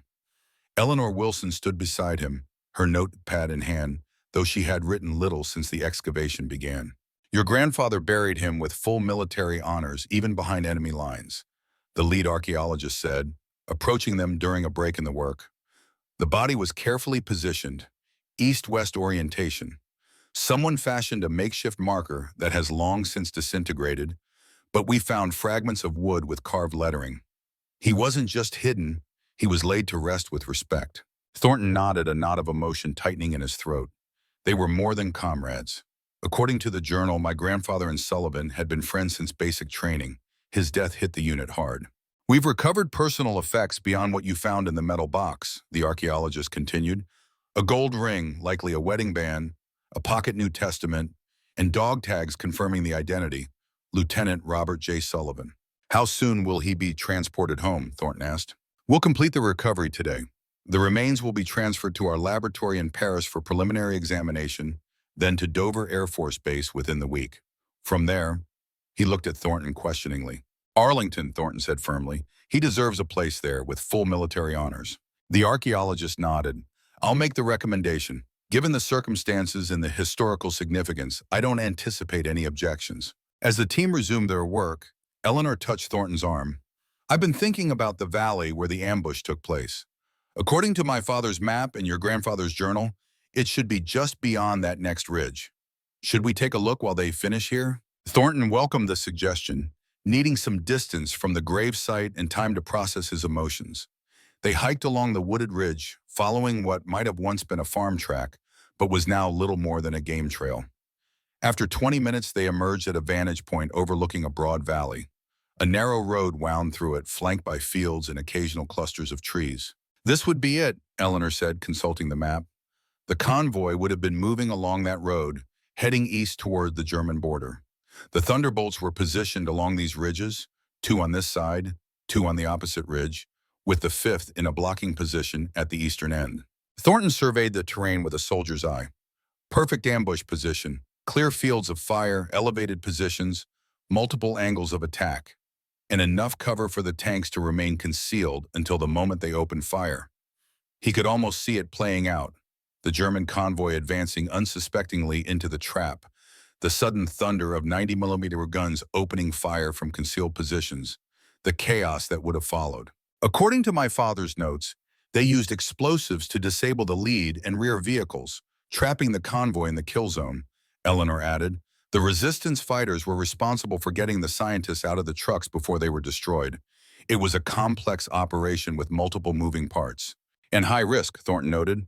If the Germans had detected them before the ambush was sprung, or if reinforcements had arrived during the battle, the Thunderbolts could have been outmatched.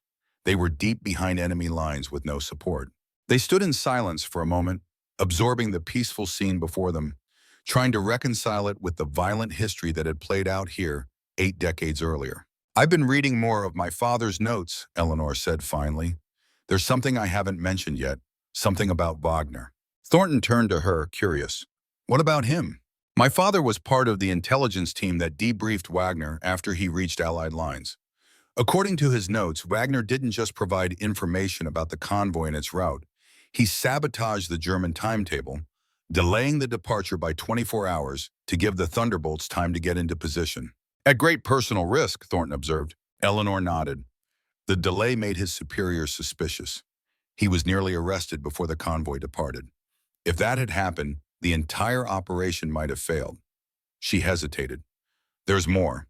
After the battle, when Wagner didn't make the rendezvous with your grandfather's unit, it wasn't because he'd been captured, as the journal suggests.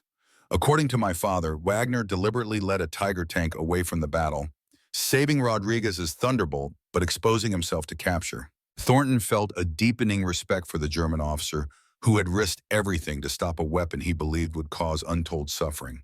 He was a hero, as much as any of the Thunderbolt crews. Yes, Eleanor agreed. And yet the official record listed him as killed in action, then classified his very existence. No recognition, no acknowledgement of his sacrifice. Her expression grew thoughtful. Until now, they made their way back to the gravesite, where the recovery team had nearly completed their work. Sullivan's remains had been carefully placed in a transfer case draped with an American flag. The ABMC team stood at attention as Thornton approached, offering him a moment with the fallen soldier before transport. Thornton came to attention and rendered a solemn salute.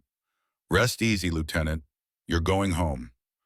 The words were simple, but they carried the weight of a promise 80 years in the making. His grandfather had sworn to bring Sullivan home. Now, through a chain of events that spanned generations, that vow would be fulfilled. As the transfer case was carried down the hillside to the waiting vehicle, Thornton felt a sense of completion, but also of new purpose. Finding Sullivan was just one part of a larger mission. The full story of Operation Thunderbolt still needed to be told. The men who had fought and died here, American and German alike, deserved recognition for their actions that had helped change the course of the war. That evening, back at their hotel in Falaise, Thornton received a call from Frank Miller. The old veteran's voice was animated with excitement. Captain Thornton, Dr. Wilson, the Smithsonian team is beside themselves over the materials we provided. They've located Army records that confirm the existence of Operation Thunderbolt, though most details remain classified even after 80 years. They're petitioning the Department of Defense for expedited declassification, given the historical significance and the fact that all direct participants are now deceased. That's good news, Thornton replied. We've recovered Sullivan's remains. He'll be transported to Dover within the week, then Arlington for proper burial. Excellent, Miller said, his voice thick with emotion. It's about time. A pause. There's more news. Dr. Wilson's discovery about Wagner led me to do some digging into Henry Walker's life in Pennsylvania. He had a daughter born in 1952. She's still alive, living in Philadelphia. Margaret Walker Jensen. I haven't contacted her yet. Thought you might want to handle that delicate conversation. Thornton looked at Eleanor, who was listening on speakerphone. Does she know about her father's true identity? Unknown, Miller replied, but she might have documents, photographs, personal effects that could add to our understanding of the Thunderbolt story. And she has a right to know about her father's heroism, doesn't she? After ending the call, Thornton and Eleanor discussed their next steps. Sullivan's remains would be escorted back to the United States by the ABMC team. They would follow separately, Thornton to oversee arrangements for the Arlington burial, Eleanor to continue working with the Smithsonian on the historical documentation of Operation Thunderbolt. And Wagner's daughter? Eleanor asked. Will you contact her? Thornton nodded slowly. Yes, she deserves to know the truth about her father. But it will need to be handled carefully. Her entire understanding of her family history could be upended by this revelation. I could go with you, Eleanor offered. Sometimes these things are easier coming from a historian, more official, less personal. I appreciate that, Thornton said. But I think this needs to come from me. My grandfather and her father shared a bond forged in the crucible of war. Their families are connected by a history that transcends national boundaries and military allegiances. I owe it to both of them to deliver this news myself. 3 days later, Thornton found himself on another transatlantic flight, this time heading home. Sullivan's remains had been transferred to Dover Air Force Base the previous day. Eleanor had remained in Paris a little longer, collaborating with European historians who were adding their expertise to the emerging Thunderbolt narrative. As the plane cruised at altitude, Thornton reviewed the materials they had compiled. His grandfather's journal, the decoded letters, Eleanor's father's maps and notes, and the official after-action report Miller had preserved. Together they painted a vivid picture of a secret mission that had helped prevent a catastrophic weapon from reaching German soil. But there were still gaps in the narrative, questions unanswered. Why had his grandfather never returned for Sullivan after the war, despite his promise? What had happened to the scientists captured from the convoy? And perhaps most intriguing, how had Wagner transitioned from German officer to American citizen, with apparently minimal official scrutiny during the height of Cold War paranoia? Upon landing in New York, Thornton connected to a flight to Philadelphia. The address Miller had provided for Margaret Walker Jensen was in a comfortable suburb, the kind of neighborhood that spoke of middle-class stability and quiet prosperity. The house was a well-maintained colonial with a small, neat garden and American flag hanging beside the front door. Thornton stood on the sidewalk for a moment, gathering his thoughts. How did one begin such a conversation? Excuse me, but your father wasn't who you thought he was. He was actually a German officer who helped prevent a catastrophe during World War II, then lived under an assumed identity for decades. Before he could reach a decision, the front door opened and a woman in her early 70s emerged. She had silver hair cut in a stylish bob, intelligent eyes behind fashionable glasses, and a bearing that suggested confidence and capability. She looked directly at Thornton, as if she had been expecting him. You must be Captain Thornton, she said, her voice carrying clearly across the small yard. Frank Miller called. He said you might be stopping by. Thornton approached, extending his hand. Mrs. Jensen, yes, I'm William Thornton. I hope I'm not intruding. Not at all, and please call me Margaret. She shook his hand firmly. Frank said you have information about my father, about his service during the war. Her gaze was direct, assessing, about who he really was. Thornton felt a jolt of surprise. You know, a small smile touched her lips. That he was Heinrich Wagner before he became Henry Walker? Yes, Captain Thornton. I've known since I was 18. He told me himself when he thought I was old enough to understand and keep the secret. She gestured toward the house. Please, come inside. I think we have a lot to discuss. The interior of the home was warm and inviting, with bookshelves lining the walls of the living room and family photographs displayed on every surface. Margaret led him to a comfortable sitting area and offered coffee, which Thornton gratefully accepted. So, she said as she returned with 2 steaming mugs, you've discovered my father's role in Operation Thunderbolt, the mission he never spoke of except in the vaguest terms, even to me. Yes, Thornton confirmed. My grandfather was James Thornton, commander of one of the Thunderbolt tanks. He and your father worked together to intercept a German convoy carrying components for a long-range missile system. Margaret nodded slowly. The America Rakete. Father mentioned it once after he'd had too much schnapps on his birthday. Said it would have changed the war if it had reached production. She set her mug down carefully.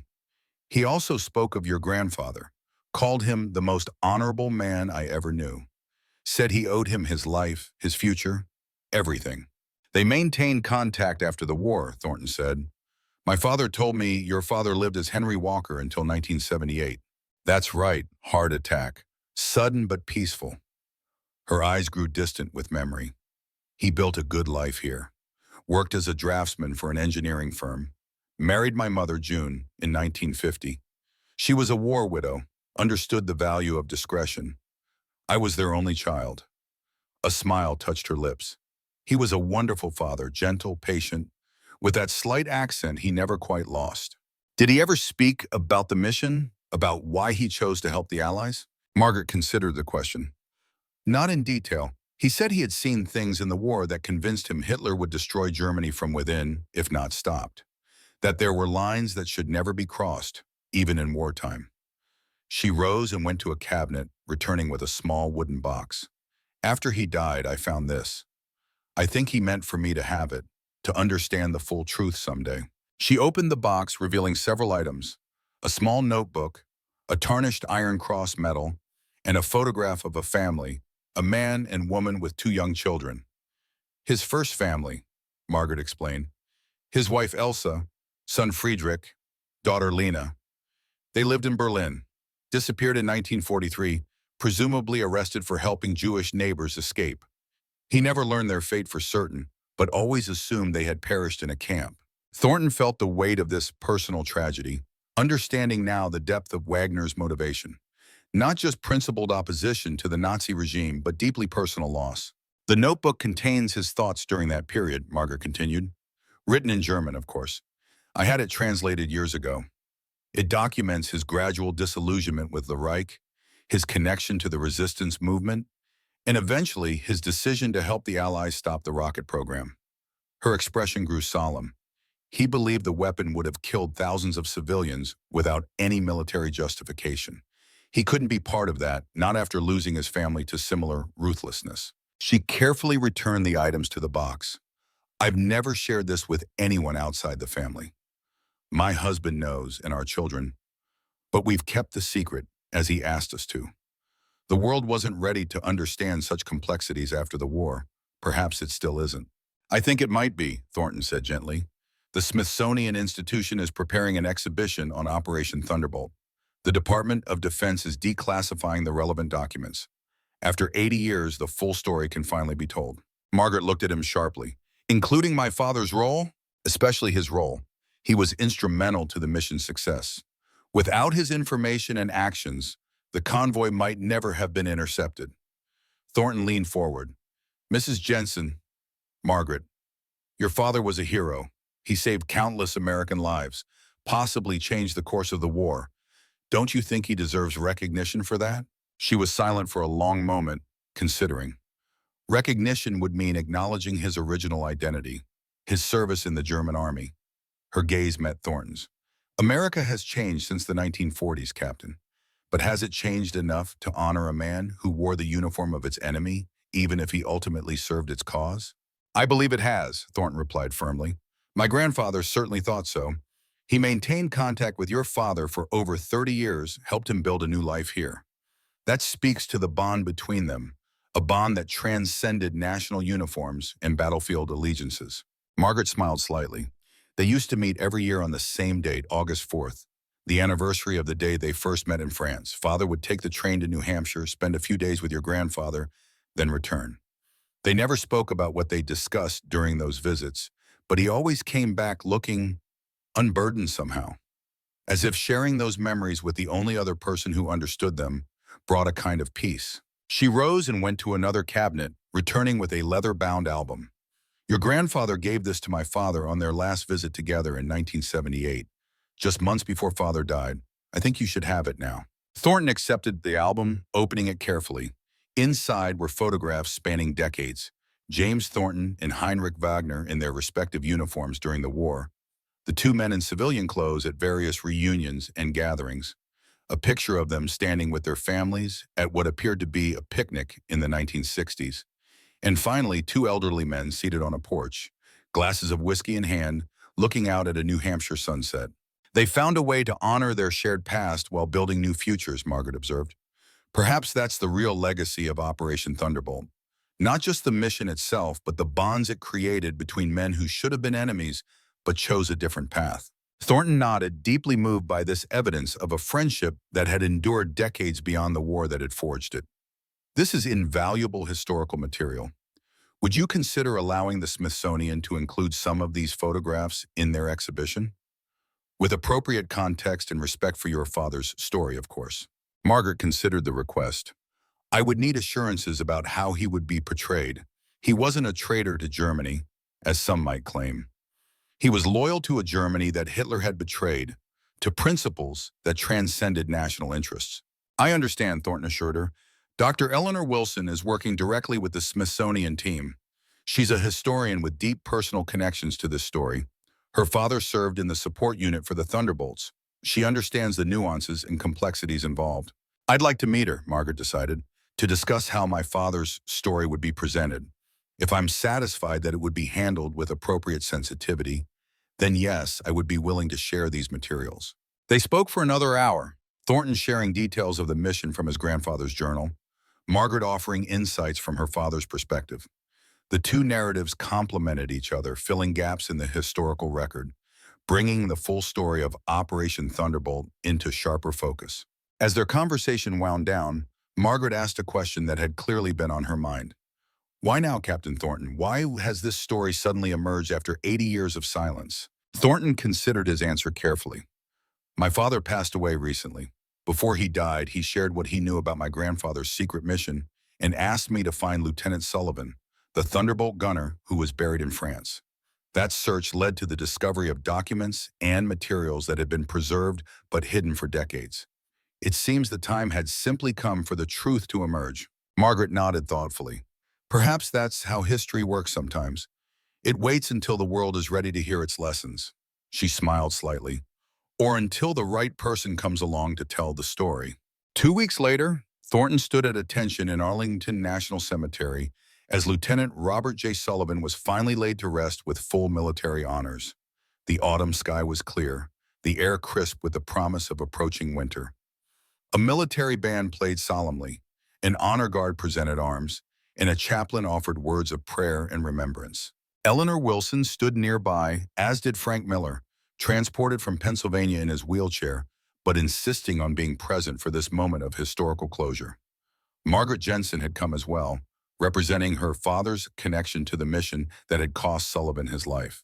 The ceremony was attended by Army officials, representatives from the Smithsonian, and media documenting this unusual interment of a soldier whose remains had been recovered 8 decades after his death.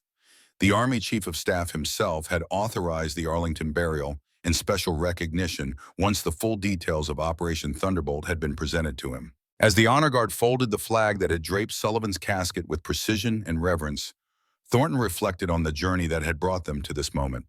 What had begun as a deathbed request from his father had expanded into a mission to reclaim a hidden chapter of history, to honor men whose sacrifices had gone unrecognized for generations.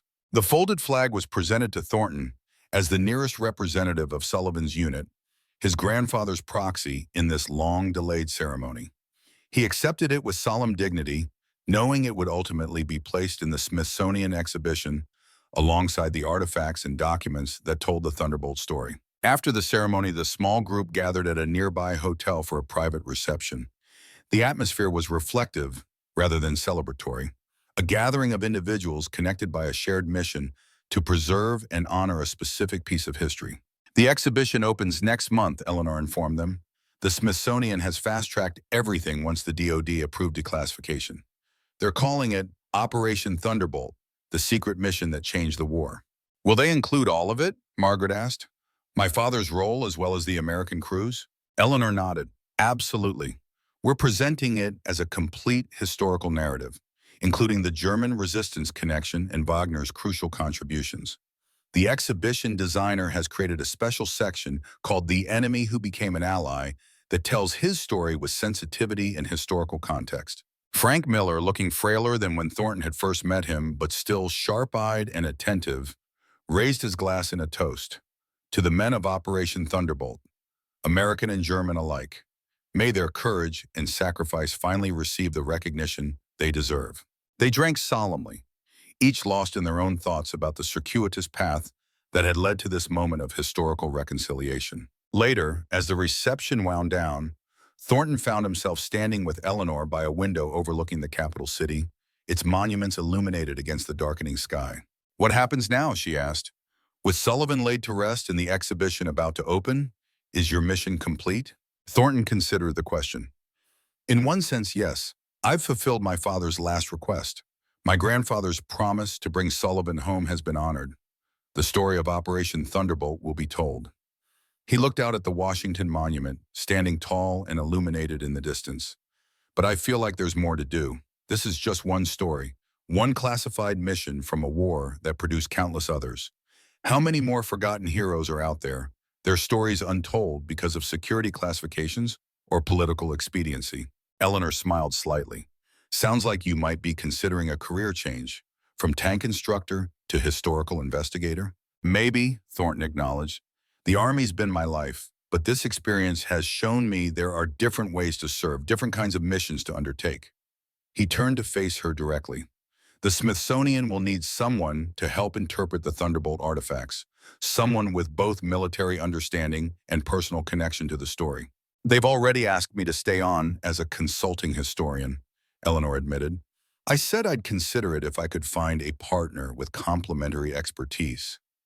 Her expression was both professional and something more, a recognition of the bond that had formed between them during their shared mission. "Interested?" Before Thornton could respond, Margaret Jensen approached, holding a small package wrapped in tissue paper. "Captain Thornton, I wanted to give you something, a family decision." She handed him the package. "My father would want you to have this." Thornton carefully unwrapped the tissue, revealing the iron cross that had belonged to Heinrich Wagner. "Margaret, I can't accept this. It's a family heirloom." She shook her head firmly. "It's a symbol of a Germany my father rejected, but also of the courage it took to make that rejection. He kept it not as a point of pride, but as a reminder of the moral choices we all face in times of conflict." Her eyes were clear and certain. "Your grandfather helped my father build a new life after he made his choice. Our families are connected by that history.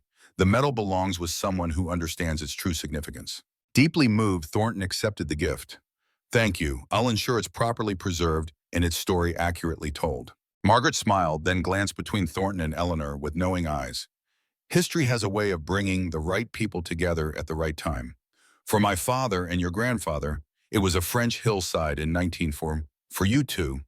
She let the thought hang unfinished, then excused herself to speak with Frank Miller. Eleanor's cheeks colored slightly, but her gaze remained steady. "She's perceptive. Military intelligence runs in Wagner's family, apparently," Thornton replied with a smile. "So about that Smithsonian position." "We'd be partners," Eleanor clarified. "Equal contributors to an ongoing historical project, documenting not just Operation Thunderbolt, but potentially other classified missions from the era that deserve recognition." Thornton felt a sense of rightness about the proposal, a natural evolution of the mission he had begun at his father's deathbed. "I'd need to request retirement from active duty. After 25 years, I think I've earned it." "The Army's loss would be history's gain," Eleanor said, her professional tone belied by the warmth in her eyes. 1 month later, Thornton stood at the entrance to the Smithsonian's new exhibition, watching as visitors moved through the carefully designed space. The centerpiece was a full-scale reproduction of a Thunderbolt tank, its long 90mm gun elevated as if ready to fire. Around it, display cases held artifacts from the mission. Sullivan's personal effects recovered from his gravesite, James Thornton's journal and coded letters, maps and communications equipment from Eleanor's father's collection, and photographs documenting the men who had participated in the operation. A special alcove was dedicated to Heinrich Wagner, presenting his story as an act of moral courage rather than betrayal. His Iron Cross was displayed alongside photographs from his later life as Henry Walker, including several showing him with James Thornton during their annual reunions. Margaret had ultimately decided to share these materials, trusting that the exhibition would present her father's story with appropriate nuance and respect. The opening had attracted significant media attention.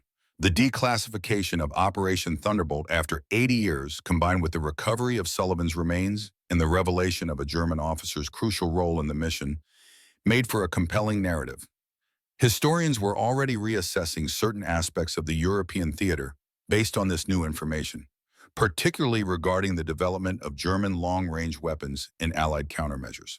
Eleanor approached, looking professional but approachable in a tailored suit, her curator's badge identifying her role in the exhibition. The response has been overwhelming. We've had more visitors in the first week than most special exhibitions see in a month. People are genuinely interested in this untold story. Thornton nodded, watching an elderly veteran explaining the tank features to his grandchildren. It resonates because it's not just military history. It's about individuals making difficult moral choices in extraordinary circumstances. Wagner choosing to betray his country to serve a higher principle.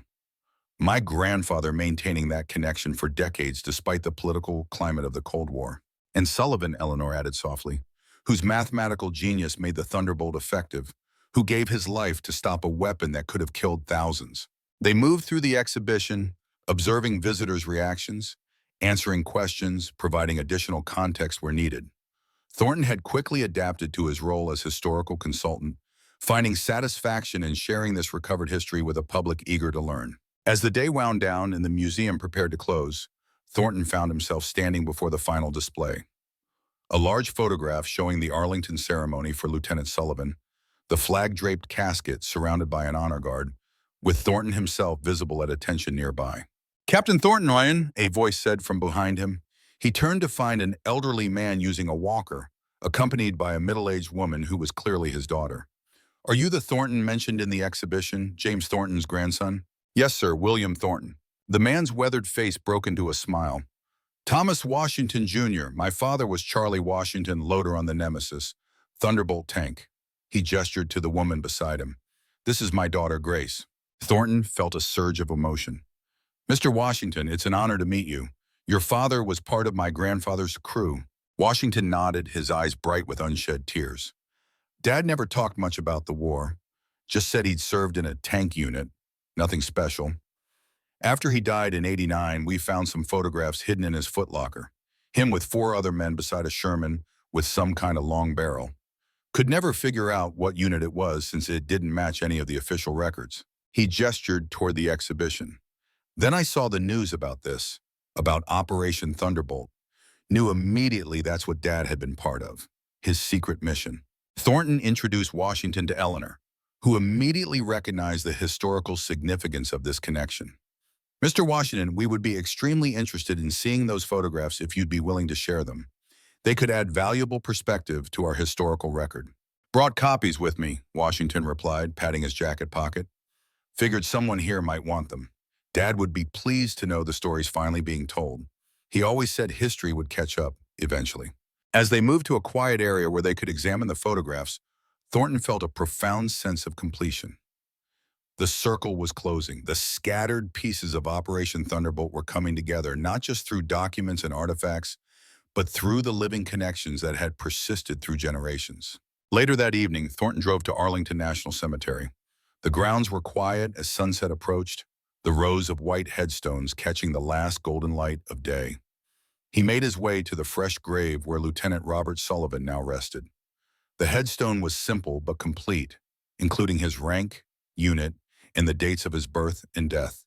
Below, a special notation had been added, Operation Thunderbolt. Thornton placed a small stone on top of the headstone, a traditional gesture of remembrance. "Mission accomplished, Lieutenant," he said quietly. "Rest in peace." As he turned to leave, he noticed an elderly woman standing several rows away, placing flowers on another grave. Something in her bearing caught his attention, a dignity and quiet grace that seemed familiar somehow.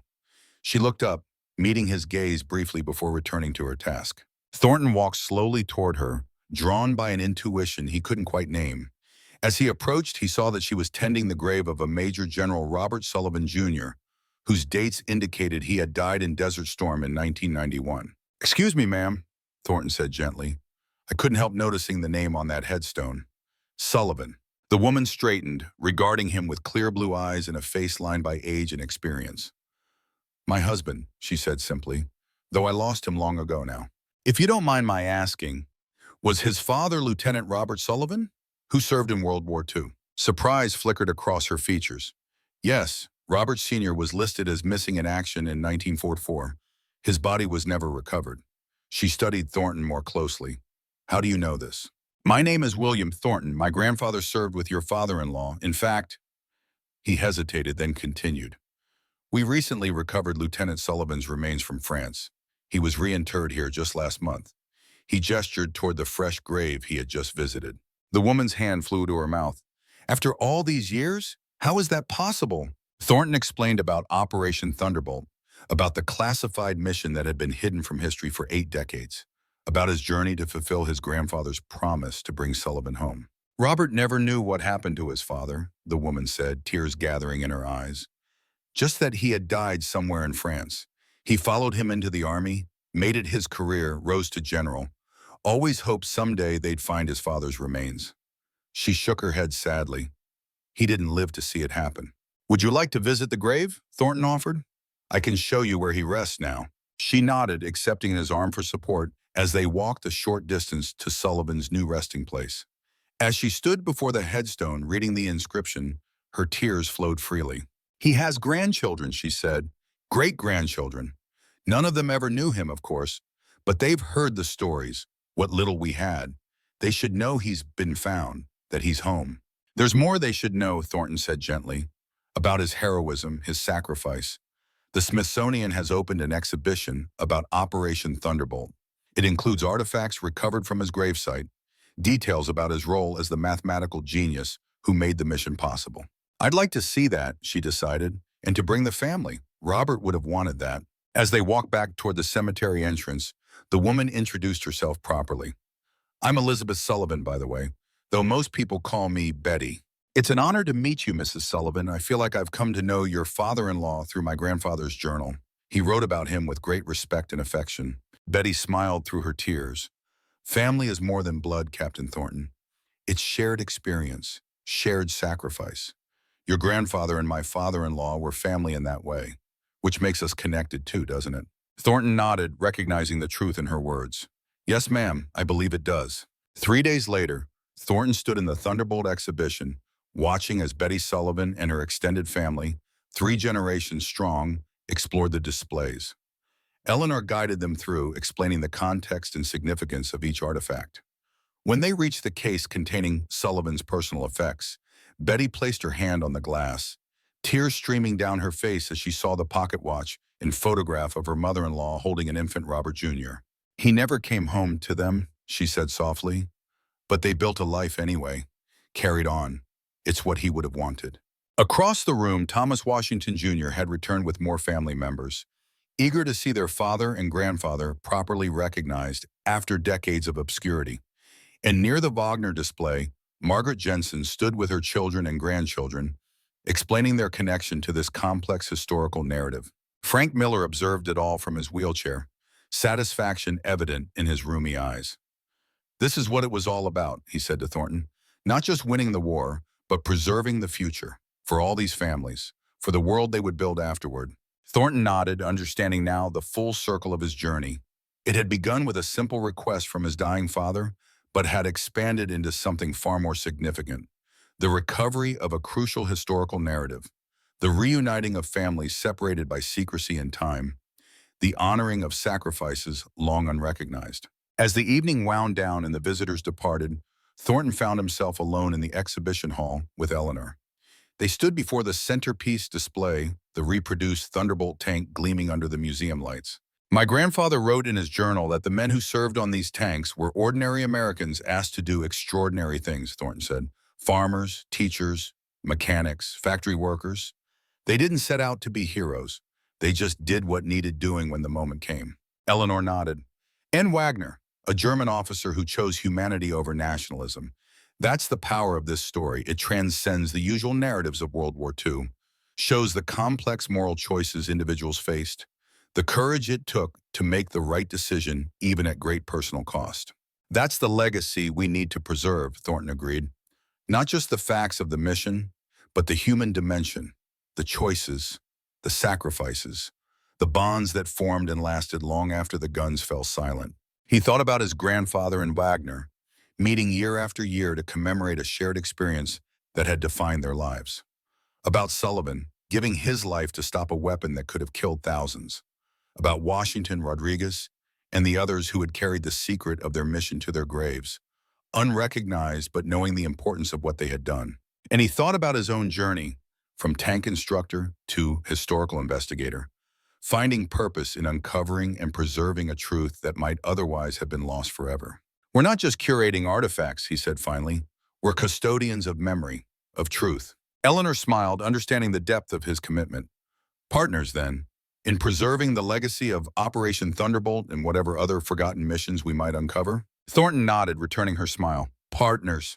As they walked through the exhibition one last time, turning off lights and securing displays, Thornton paused before a photograph of his grandfather standing beside the Thunderbolt tank nemesis, young and serious in his tanker's uniform, unaware of the long journey his story would take to finally reach the light of day. "Mission accomplished, grandfather," he said softly. "They remember now, all of them."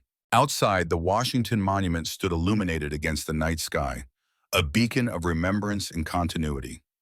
The nation's capital slept, its monuments and memorials standing guard over a history that was still being discovered, still being understood, even after decades of silence.